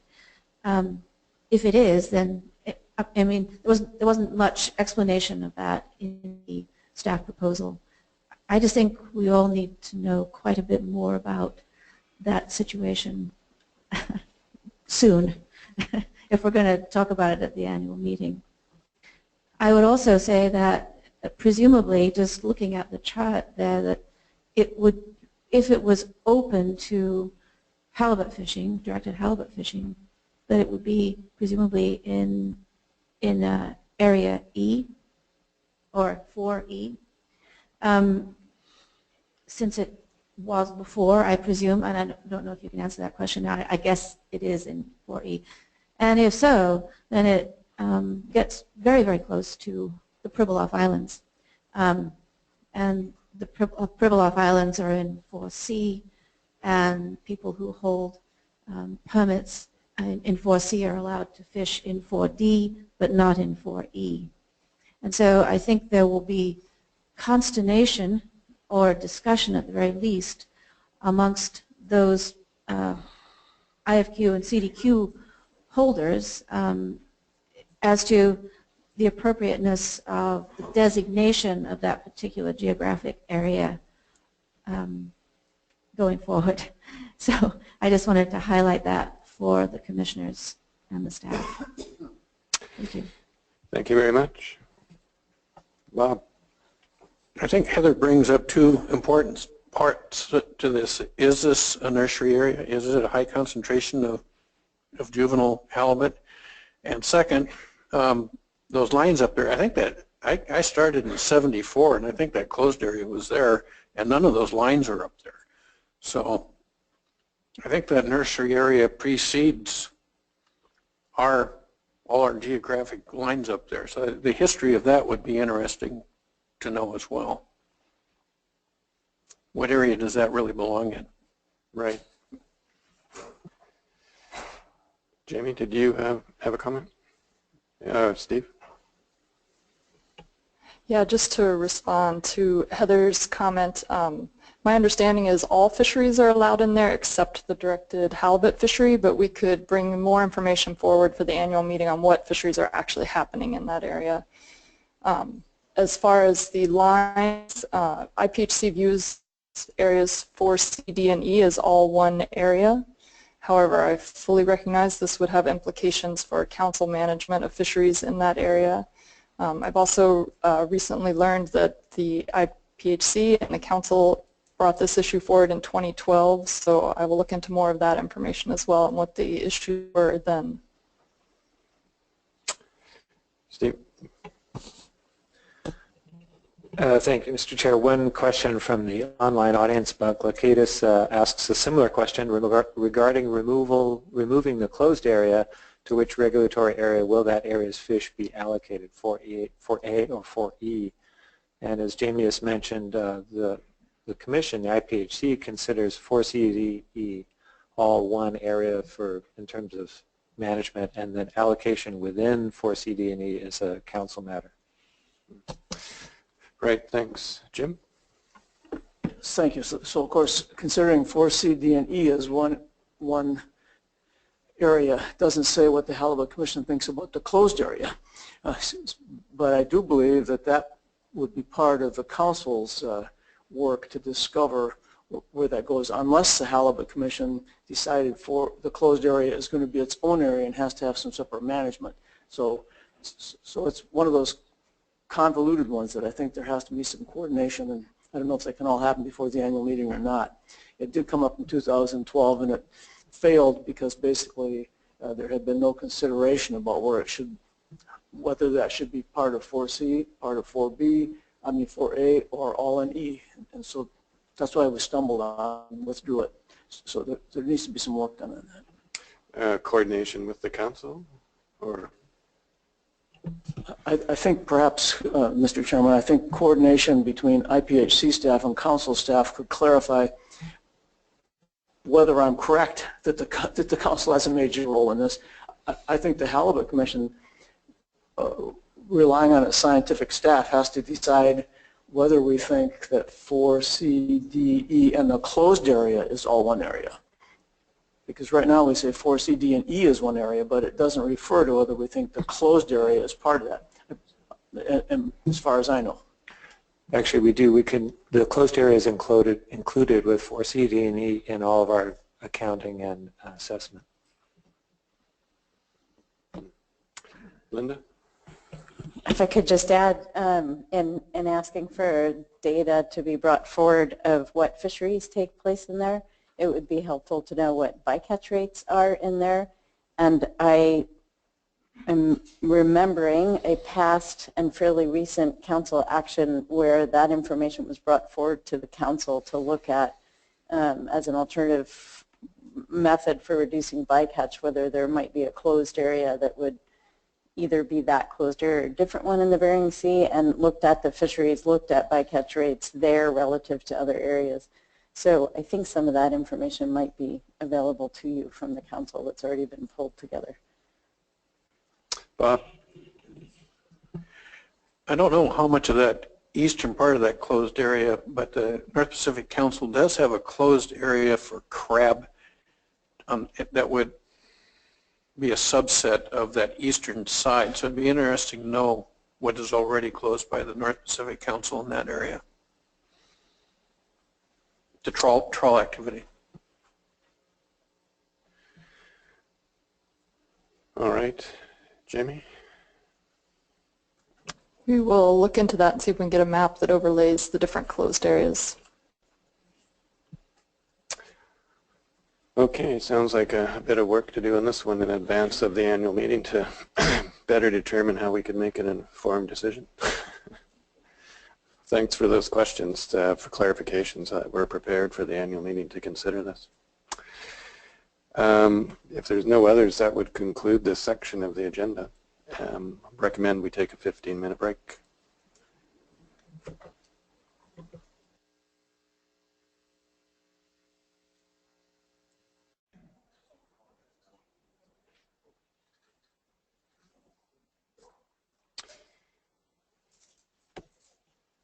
And we're back online, I take it, Steve? Maybe we never left.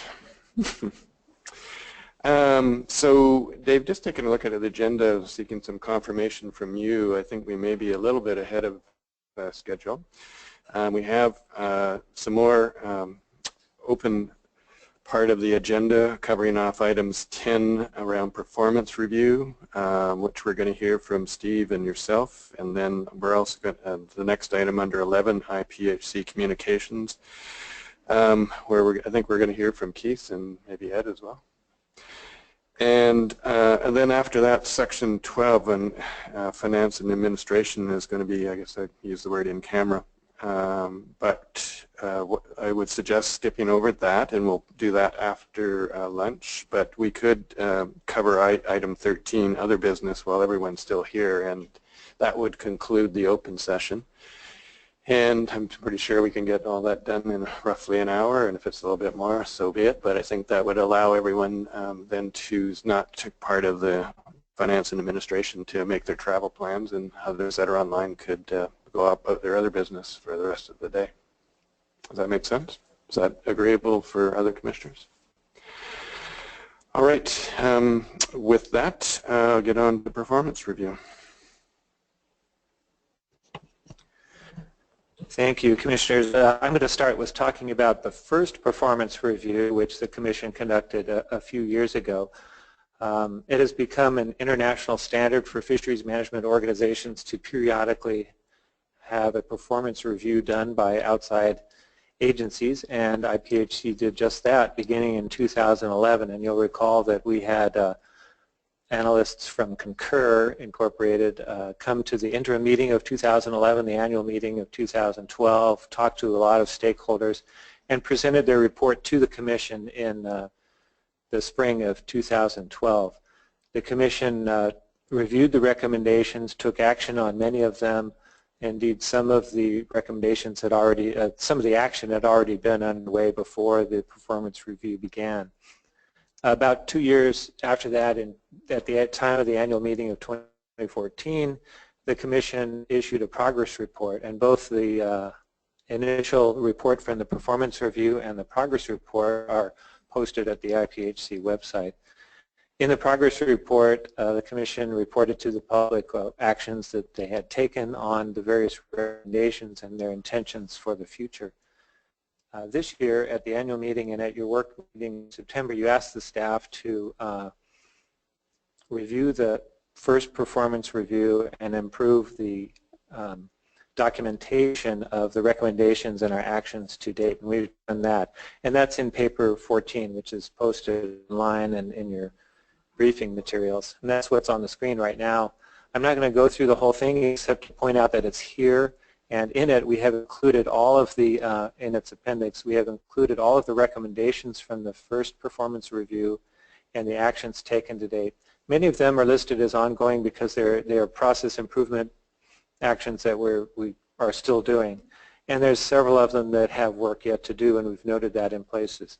So this is a living document. It is something to be used by the Commission and the staff working for you as we respond to the recommendations from the first performance review and as we head into the second performance review, which Dr. Wilson will talk about in just a moment.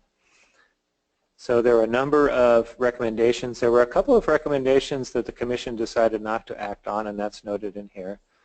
And others that we have acted on and for which there is more action yet to take place. We've begun to list in the right-hand columns some of the timelines and the priorities, but as I say, this is a working list that we developed since the September work meeting, and we will certainly be continuing to use this. So my purpose here right now is simply to point out that it is here, this is what it looks like, and invite your review and your comment and your feedback to us on how we can better maintain this in order to support you. Thanks, Steve. See if there's questions from commissioners.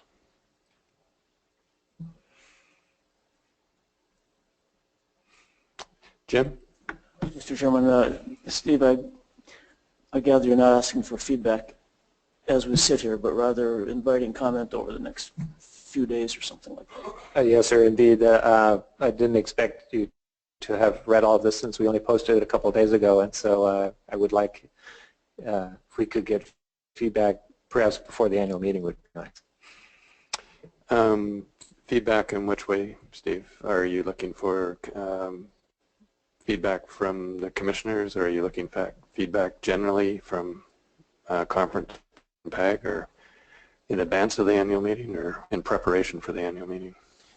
I'd say in preparation for the annual meeting. If we will invite, it is posted online as well, and we'll invite feedback from all of our stakeholders as well as the Commission on items that are contained in it. Mm-hmm.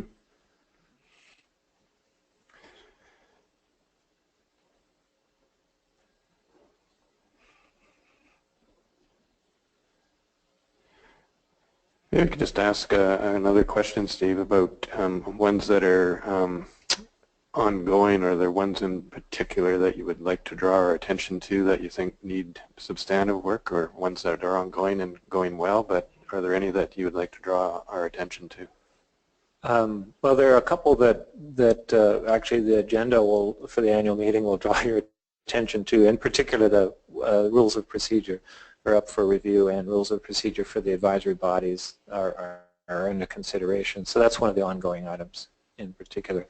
At the time of the first performance review, there were no rules of procedure or terms of reference for any of the advisory bodies. Since then, they have been developed for the Conference Board and the PAG, and the MSAB has draft ones for your review. And it's time for us to, again, review the Commission's own rules of procedure as well as those of the advisory bodies. So that's an example of one of the ongoing actions. Okay. All right. I'm not seeing any other questions for the commissioners. Does anyone in the room have a question?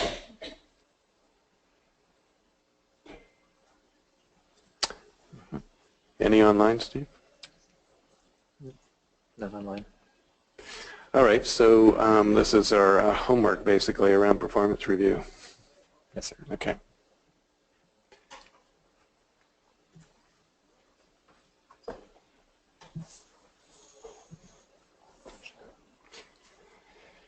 Yeah, please go ahead, Dave. Thanks, Chair. And just to follow on from that, the intention is over this intersessional period, the next month or so, is to fill out the rest of that table and to provide it to the advisory bodies and the Commission for feed-in to the discussion around the second performance review, which is highlighted in this document, paper 15, planning for the second IPHC performance review.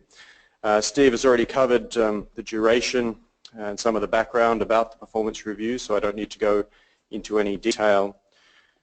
But as Steve has pointed out, it's been 5 years since the last performance review, and it's considered international best practice to undertake these types of performance reviews of rights-based fisheries bodies every 3 to 5 years. And so the intention is to look towards undertaking a second review of the IPHC commencing in 2017.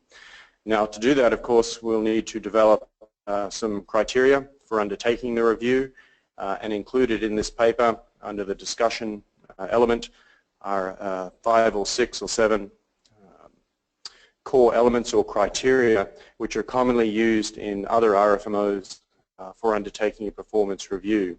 Now, these, of course, may or may not apply to the IPHC, and thus over this next month or so we need to undertake a review of these generally used criteria, compare those against the criteria that were used in the first performance review, and then at the annual meeting adopt a set of criteria for undertaking a second performance review, as well as a process, noting that the first review was undertaken by a consultancy firm. We will also want to consider how we'd like to do that, and also a composition of a potential expanded performance review panel. So the proposal for this paper is that between now and the annual meeting is that the Secretariat will develop some draft criteria for you specific to the IPHC situation, as well as a detailed process and proposal for a panel for potential adoption and then implementation in 2017. And that's all I have. Thanks, Chair. Thanks, Dave. So, Bob, you have a question? So, as I understand it, we had one performance review over the first 80 years, 87 years. So what is the cost of a performance review? Do we know that? How much did the last one cost? And if we're going to do them every 3 to 5 years, I'm not sure if that's needed, but I'd like to know what the cost is on something like this. Yep. Dave, do you know? Thanks, Chair. I'm receiving information that the first performance review was $30,000 to $40,000.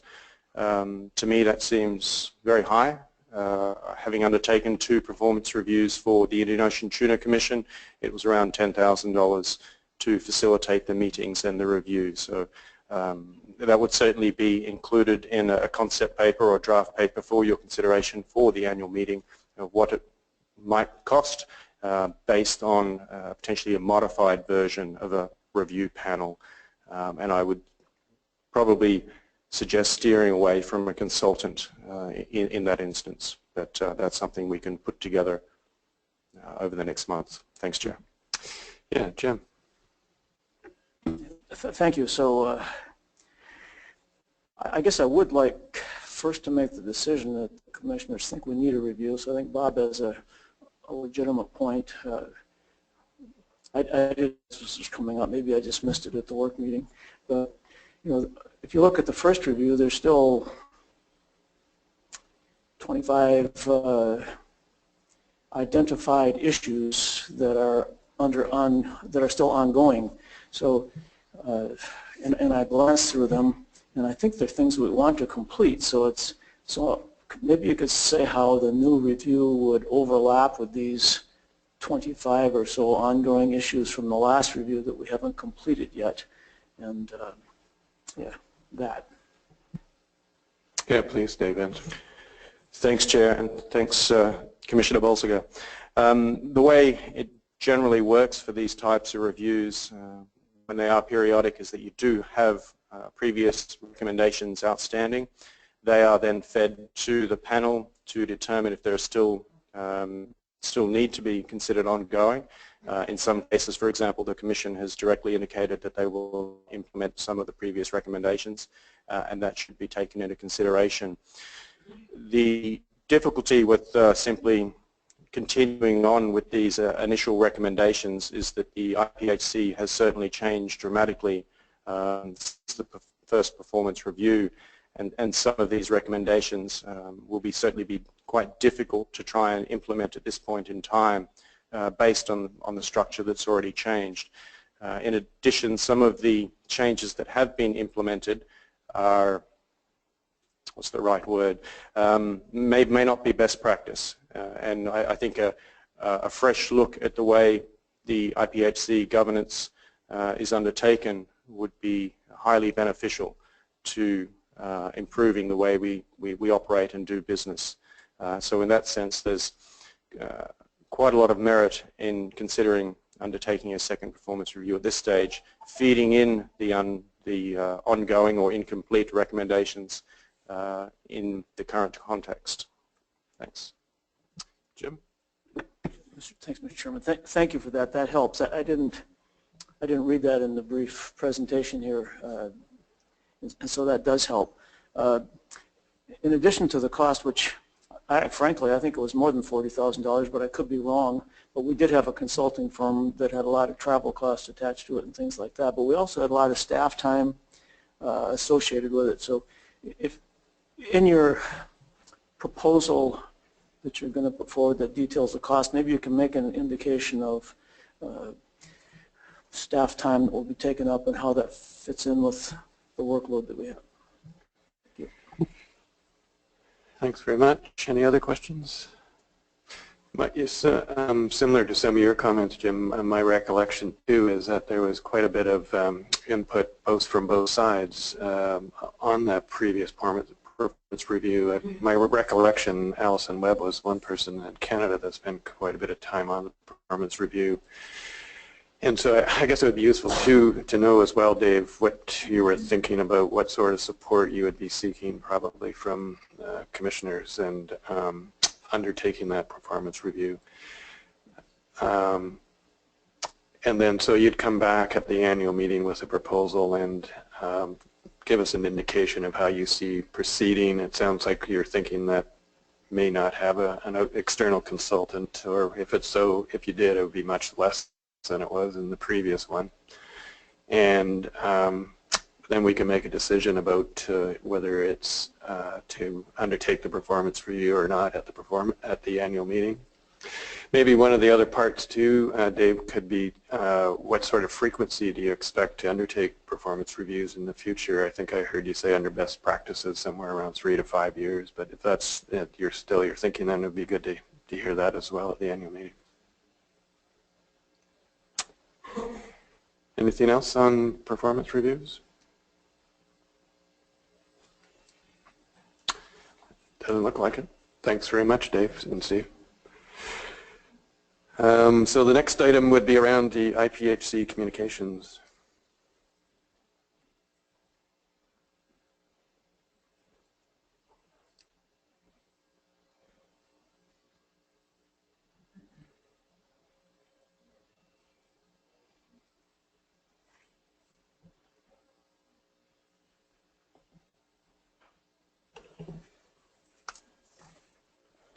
Good morning, Mr. Chairman. I am Keith Jernigan. I am the Database and IT Program Manager at the IPHC. I started this summer. I am briefing on agenda item number 11. In your briefing book, it's paper number 16. IPHC Communications, there's 2 briefs, the website review and social media. I'll talk to you about the website review, and Ed Henry will talk about the social media. Previous upgrades in the last 6 years for our website have evolved. From 2010, when we moved from the University of Washington to our current location, we made a technology refresh upgrade of our website to get it off premise and have it commercially hosted in industry. We've continued to develop and evolve the website to ensure the content is updated and that the information that we have is publicly available. We've integrated social media into our website. We've also created advisory body web pages on our website. The latest upgrade was February of this year. The advisory body web pages are part of the collaboration site that the commissioners use and the advisory bodies use. We have created pages for those advisory bodies, and as I mentioned, integrated Facebook and Twitter into our website and IPHC communications. September of this year, we chartered a team with Seattle-based personnel to conduct a usability analysis of our current website. We wanted to focus on improving the distribution of public domain information and data. We also wanted to create a searchable library of all of our documents and our publications that we currently have on our website. And through our usability analysis, we wanted to look for other improvements that we could make to our website. Now, on the 3rd of November, the support to our team was enhanced by making funds available to hire a professional website design firm to assist our Seattle-based team at the IPHC with a user-centered design.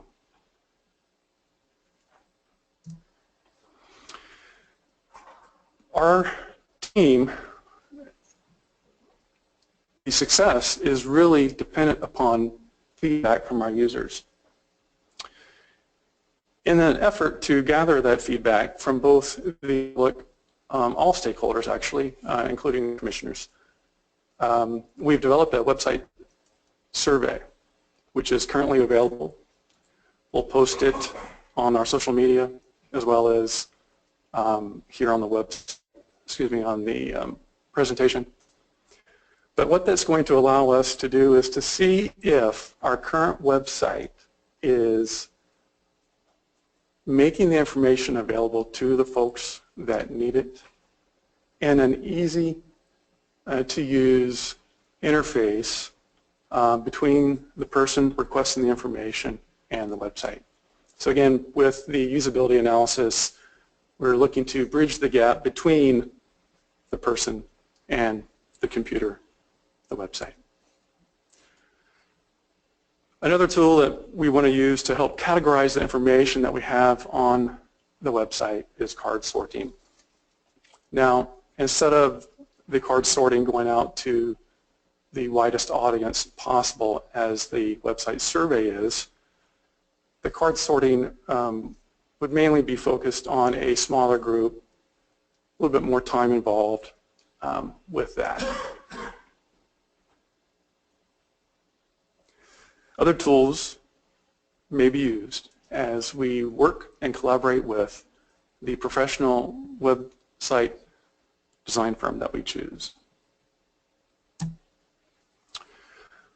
Our team solicited proposals from 5 firms in the Seattle area. We've received 3. We evaluated those proposals on a content management system, website application development, having a creative design team, and of course cost.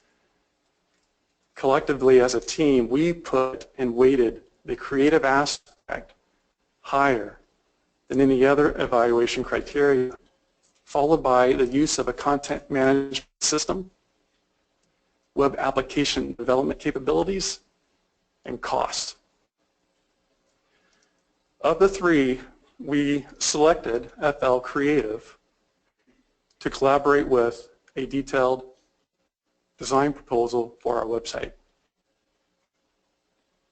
The other 2 website design firms, their evaluation criteria is listed on the slide as well.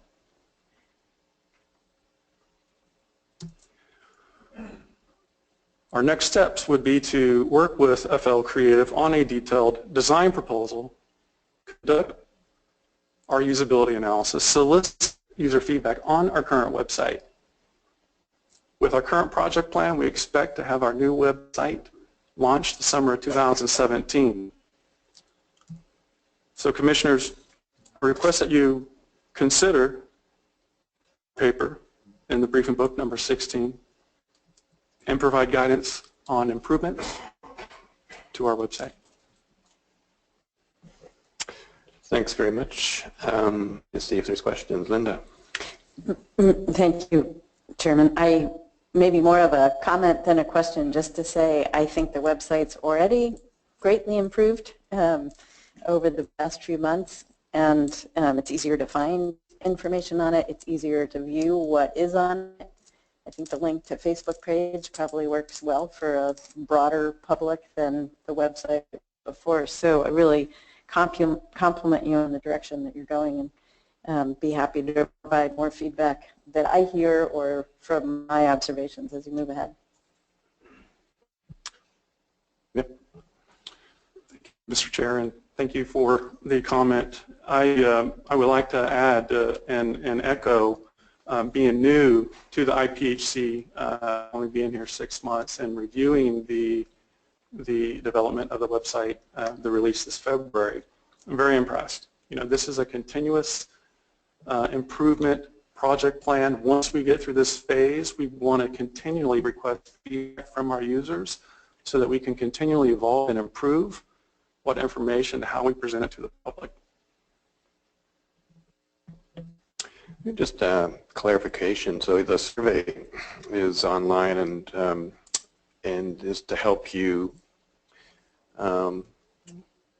provide direction for the updating of the website again. That's the intent. Yes, it is. And how long will people have until they can complete the survey?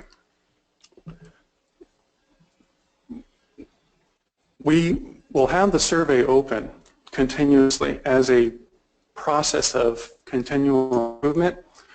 Once we have settled on our detailed proposal, we will set a timeline for the survey to be completed for incorporation into our project plan. Currently in our project, we have that defined, but we can't provide that. Mm-hmm. So if you're thinking of having this website ready to go online, a new one, and I guess you said the summer? The summer, yes, sir. So when would your project plan be finalized, do you think?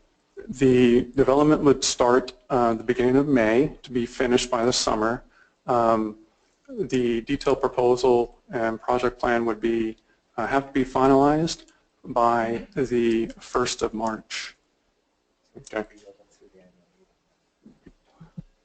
We could be open through the annual meeting for the website survey. All right, thanks. Any other questions, comments? Well, I appreciate, as Linda said, the efforts that you're making to improve upon the information flow, both out and getting it back. Similar to Linda, when I was looking at the website recently, I thought it was already improved, and looking forward to seeing more of that kind of direction. So thanks very much. Thank you, Mr. Chairman. Oh, Bob? I have a comment on a previous agenda item.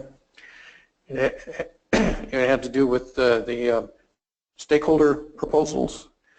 And mind if I comment before we break and to go to financial issues? Yeah, we're going to do the business, but I think we're done with this unless you have anything else. Oh, Mr. Chairman, we have one more brief on social media. Yeah, okay, right. Sorry, thanks for reminding me. I forgot to. So yeah, we can come back, Bob.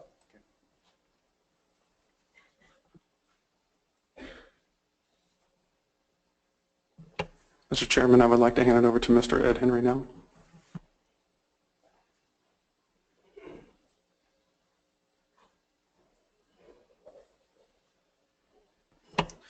Good morning, and thank you, Mr. Chair. I'm Ed Henry, and I'm a staff member at IPHC. I work directly on the survey, but I also am part of our social media committee at the office, and I help facilitate content production for our social media. So today I'm here to just give you a brief overview of what efforts we've been putting forward in our social media at the Commission. So just quickly to start, we started our social media efforts about 3 years ago at the Commission.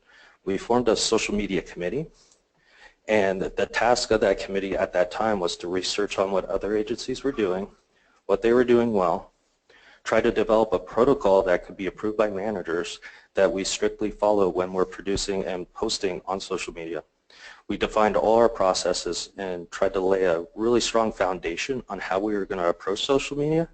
And we also made a goal to refer our readers to IPHC.int as our authoritative source. So a lot of our efforts is to guide people to the most accurate information as possible as produced by the Commission.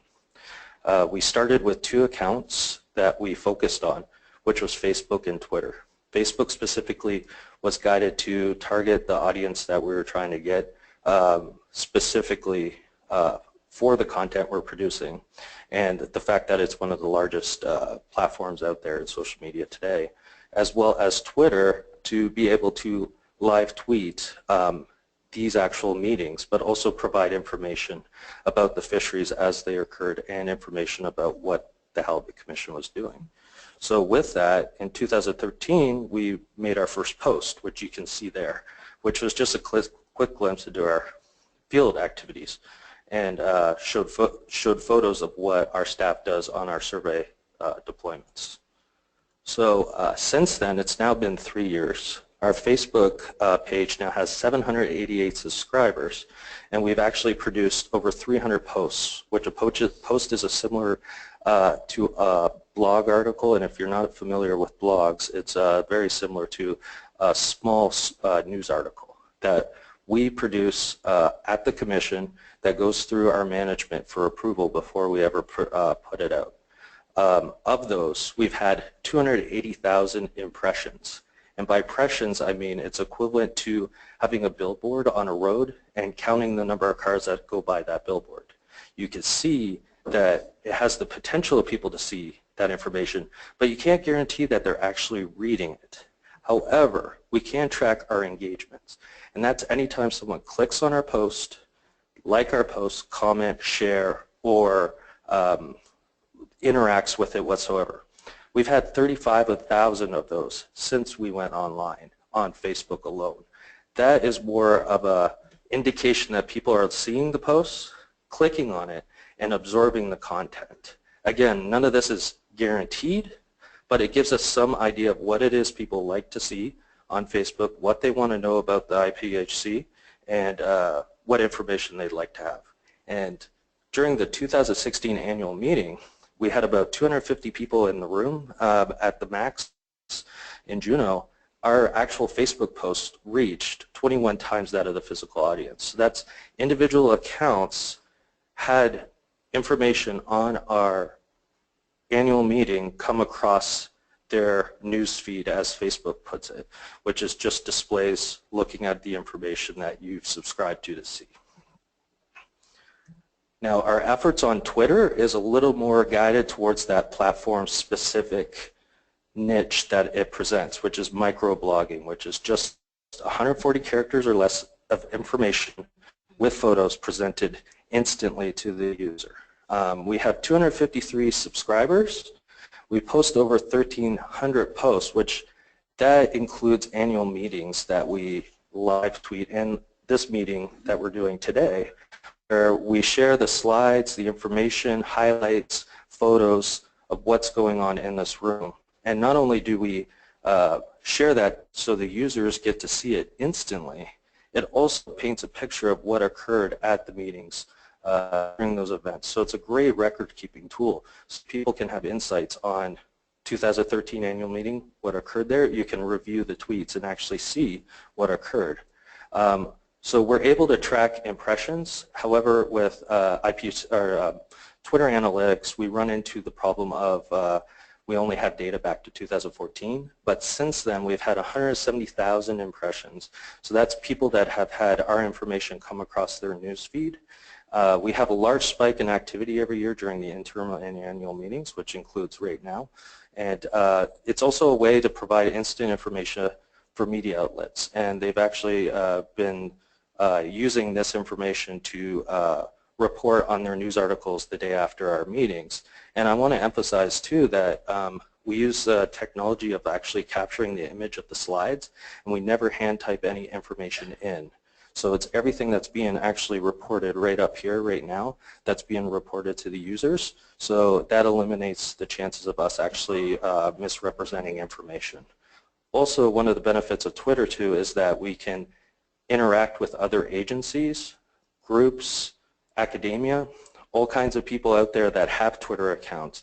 And we also can keep an eye on what people are saying about the halibut stocks, the fishery, the commission itself, and we can guide how we present information with that. So it's a great tool to communicate what we're doing very easily and affordable. It's a free account, same with Facebook. So now looking to the future of social media in IPHC, we're working on developing a presence on LinkedIn, which is a professional network that's more of a way to kind of show your resume or what you do as an employee. We have about 70 people linked right now on the platform to the Halibut Commission, but we have no presence on there. We don't have a page. We don't have anything that shows that. So we want to improve on that so that way people who professionally either work or have worked with the commission can have a referring site to go to so people can understand who the commission is, but also be able to use it as a possible recruiting tool.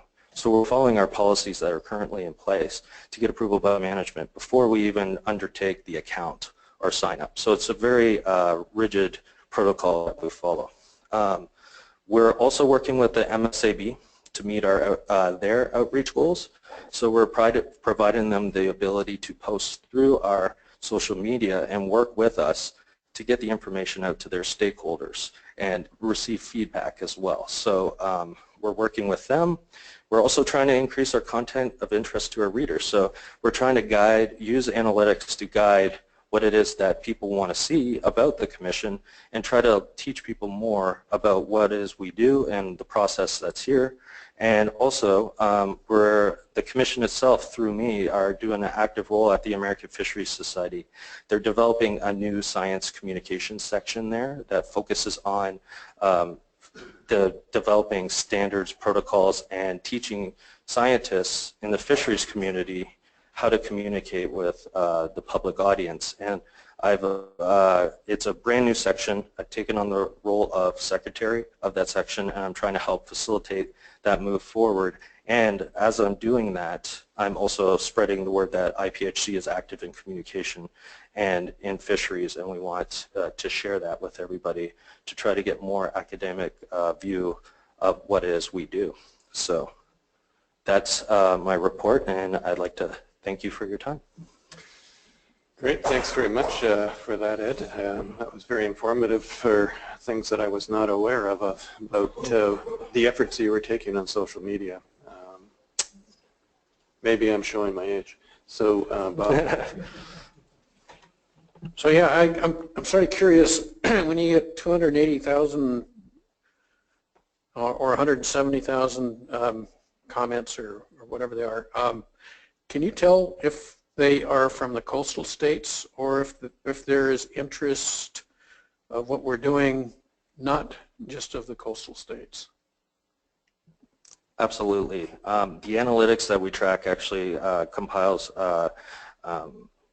demographic information, and from those every actually 28 days, but throughout the time of our account, especially Facebook, we can actually look at the locations that people are accessing the site, interests, all kinds of information to see, and I could report on that actually in future months, but we've been seeing there's a peak definitely on the coastal cities and towns, but also there's interest around the world actually too that we're seeing. And a lot of that I accredit to the fact that the fishery science that we're doing here is pretty groundbreaking and very interesting, and a lot of people want to see that around the world, and we're trying to make that accessible to them.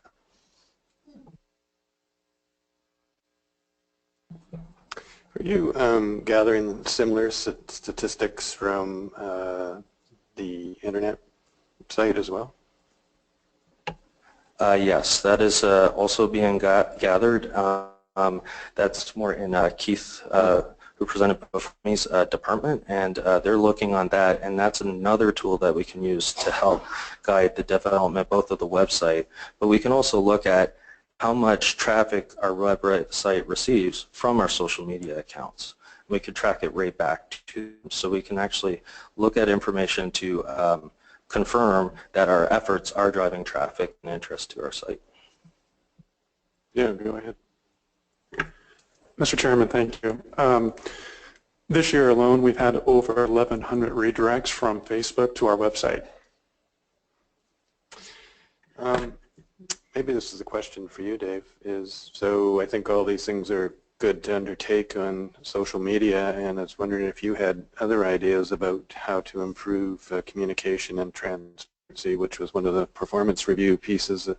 It's my recollection, and what you thought about maybe an overall communication effort as well. Thanks, Chair. This is definitely, there's still quite, I mean, there's a huge amount of information that the IPHC has accumulated over the many years of its existence, which also needs to be more readily accessible. And so one of the other elements which the team is going to examine as part of the website review and further development is incorporating elements for stakeholders and contracting parties in particular to be able to access public domain data via the website, to scrutinize that data, to manipulate it as you see fit, which again will also include some of the research findings in the past with the overall objective of just making all of that scientific information which is in the public domain available, so noting the confidentiality requirements required for that. There are many ways that we can improve our internal governance as well in terms of transparency, whether it be the information that we consider at these meetings and the way we present that on the website, the timings that that information is made available for the public. At the moment we don't appear to have any formal deadlines for information to be provided. We do have closed sessions as well, which the Performance Review and the Commission have both agreed should be minimized. So over the coming year, it will probably take a year at least to really get a feel for all of the areas that should be improved for increased transparency. And that would also even go down to providing some of the coding for the stock assessment to make that available on the website, which most RFMOs are moving towards already. Again, with the intention to ensure that, to ensure optimal transparency in the work of the Commission. But as I said, this is going to be an ongoing review, and certainly something that the second performance review would also have a large part to play, I believe. Thanks, Chair. Thanks very much, Dave. Any other? Yeah, Linda. Thank you. Maybe one recommendation for between now and the annual meeting, although I'm sure it will continue afterwards, is a real push on helping fishermen, public, beyond them, processors understand the SPR approach that we're exploring at this point, and why the Commission would be moving from what had been the harvest policy of the past to the SPR. I think there's a lot of confusion around that, and it would really help us going into the annual meeting if there was a higher level of understanding. That is one of the priority goals that we have in our science communication efforts, is to ensure that people understand what it is that we're doing, but also the information that we're providing to everybody in these meetings, but also outside of these meetings, in the work that we're doing in the science that we're publishing gets translated into terms that everybody can understand. And that's one of our main goals with our both science, with our science communication, for sure. Thank you. All right, thanks very much. Are there any questions online? No. Any in the room? No. Well, thanks very much, both of you. Keith and Ned, I appreciate that update. So moving on to section 13, skipping over 12. So under other business, and this is preparation for the 93rd session of the IPHC annual meeting in January of 2017. Maybe this is a good place, Bob, you were going to go back to some of the regulatory comments, and so I anticipate that as something that would help us prepare as well for the IPHC annual meeting. Well, Mr. Chair, this isn't exactly for the annual meeting. However, the proposal on size limits by I think it was 13D-13 proposal triggered a remembrance of last year at the annual meeting when we tried to address that in the western area of Alaska. And I just think that I'd like the staff to maybe prepare during 2018 and maybe make it available for the briefing we have in September, a redo of their information on that debate and anything else that might be pertinent to it in terms of reducing the size limit in different areas or overall. It's more of a 2018 issue, but the thought is now, and so I don't forget the thought. I'm bringing it up at this time. So I just see if staff have any questions about that request. No? Jim? So I know this has been looked at several times, but my recollection, which is often faulty, is that we've had advice on both sides of the issue, depending on who was doing the analysis and what stage we're in. We've heard that some fishermen think that with a reduced size, that perhaps it would lead to less catch of small fish, because if the size limit is reduced, animals have to be kept. They can't be discarded. So I think there's an incentive in that case to catch larger fish, even though the size limit is reduced. So it's these counterintuitive things that we would like to have look at somehow. So it's a little bit, I'm not sure that particular idea was addressed in our past analyses. Okay, thanks, Jim. I had two other things I was going to raise on thinking about things in preparation for the upcoming meeting. We touched on them over yesterday and today.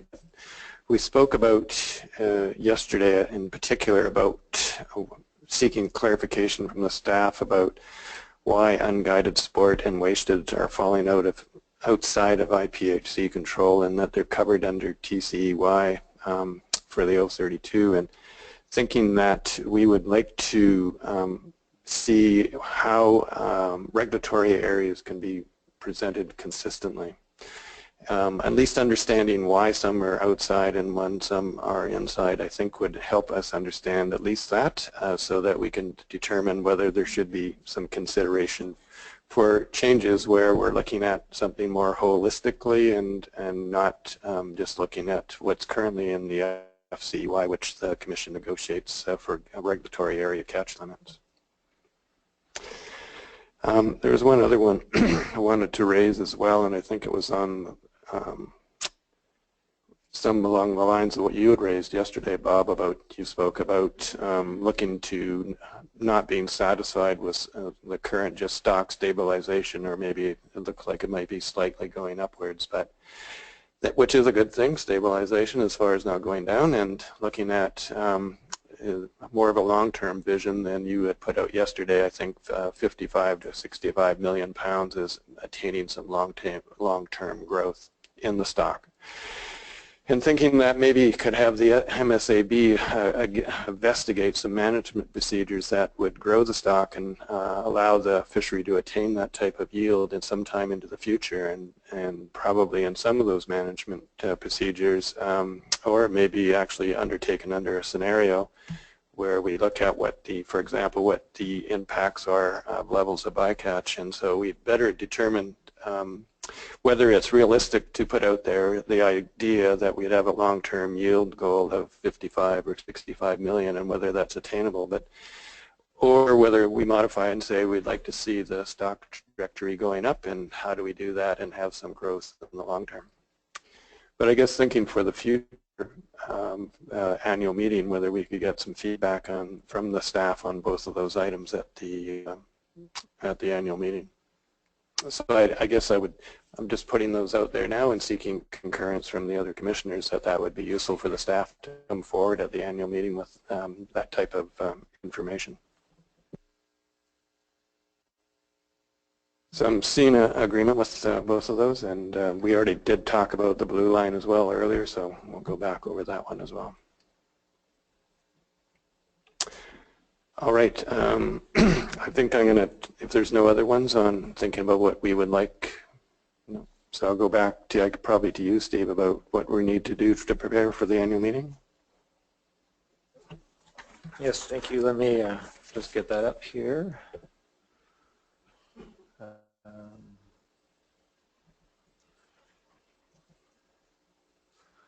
So in your briefing materials and posted online are a couple brief documents preparing for the annual meeting, as well as noting meeting times for the coming years for the interim meeting and your work meeting. So the first one is paper number 22, and it simply notes the current preparations for the 93rd annual meeting, which will be held in this coming January in Victoria. It'll be at the Delta Ocean Point, where we've met before, and in the last week of January. So what appears in the paper now is the agenda, the draft agenda that we prepared for you at your work meeting, incorporating some of the changes that you mentioned at that time. And then at the end of it is probably the most useful thing is this is number 22. It's near the end.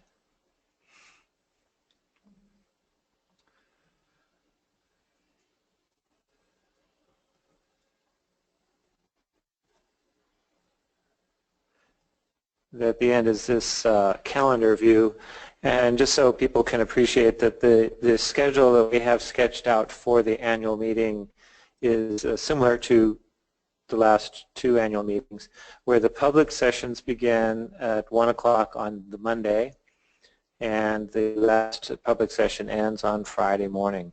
So Monday morning would be when the Commission is considering finance and administration. Public sessions begin on Monday afternoon with the stock assessment and scientific presentations, continue on Tuesday morning, and then Tuesday afternoon and Wednesday morning are the presentations from the various agencies. Wednesday afternoon we consider the science program. Later on Wednesday afternoon, a final finance and administration session to approve the budget. And on Thursday is the traditional sequence of presentations from the advisory bodies beginning in the morning, and then discussion during the rest of the day on catch limits and other regulatory proposals, and you're voting on Friday morning. We anticipate that the national sections will meet on Monday evening after the first public session, and we are scheduling our usual IPHC reception for Tuesday evening. And so this is what the calendar looks like right now. The point of introducing it today is just to introduce it and let people know what the draft agenda looks like, invite comment and input, things that you would like to see in the agenda or any changes that you'd like to see to the schedule.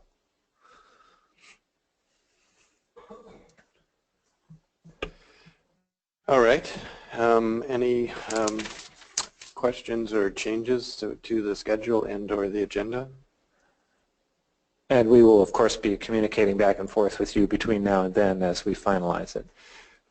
When would you see finalizing the agenda and schedule? We'd like to have it posted at least 2 weeks in advance of the meeting. Yeah. So at the minimum, Steve, is that what you're thinking? Yes. Yeah. Yes, sooner it would be better. The first of the year would be nice, but at least 2 weeks ahead of the meeting. Okay. I'm not seeing any comments here at this point in time. Jim? I actually don't see this document on the SharePoint site, but I followed your stuff. But okay. Put it up just so we can look at it. As soon as I get back to the other seat, I'll make sure that it's there. Yeah, okay. So I'll just see if there's any questions in the room about the agenda or the schedule. Oh.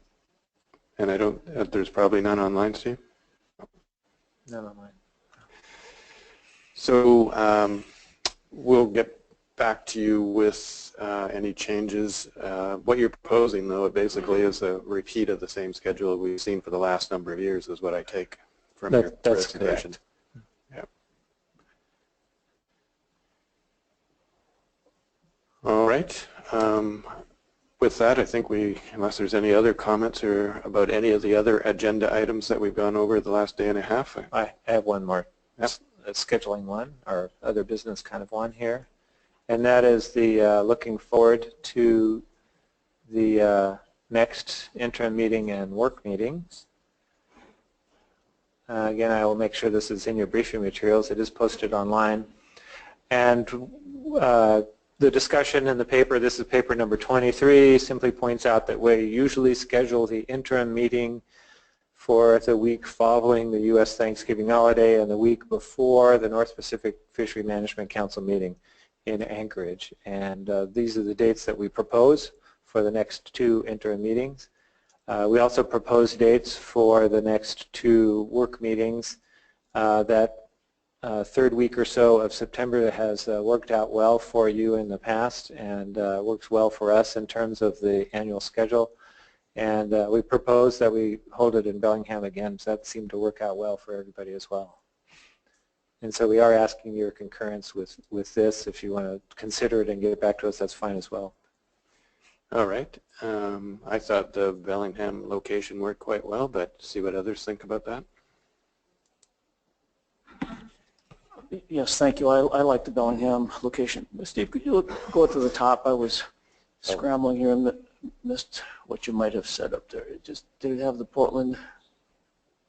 Oh, what were you? The 2018 annual meeting was. Oh, I actually didn't discuss the annual meeting, but the next annual meeting is in Portland after Victoria, the 2018 annual meeting. Right. Okay.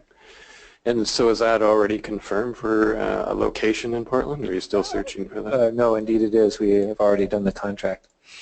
Oh, good. So is there anything else in that particular agenda item? Nothing. So then item number 14, the process for review of the draft and adoption of the report of the 92nd session of the IPHC interim meeting. Is that over to you, Dave? Thanks, Chair. Yes, the intention is to change the process slightly, again, to improve transparency and also the ability of the IPHC Secretariat to undertake the actions that are arising from this particular meeting prior to the annual meeting. So the proposal before you is to finalize the report in the next day or so, to circulate it to the contracting parties for a period of week-long comment and editing. Those edits would then be incorporated into the draft report and recirculated to ensure that both contracting parties are in agreement with those edits, and that then within 2 weeks we would publish the report, which would be adopted via correspondence, if that's agreeable. Thanks, Chair. Okay, just check and see if that's agreeable. Seems like you got agreement there, Dave. Thanks for pointing that out, and I think I like the idea of having some more rigor around the report and going out and the timing of it from the interim meeting. I think that is quite helpful and welcome change or adjustment. So is there anything else that anyone, the commissioners, would like to bring up as far as any of the other items we've gone over for the last day and a half?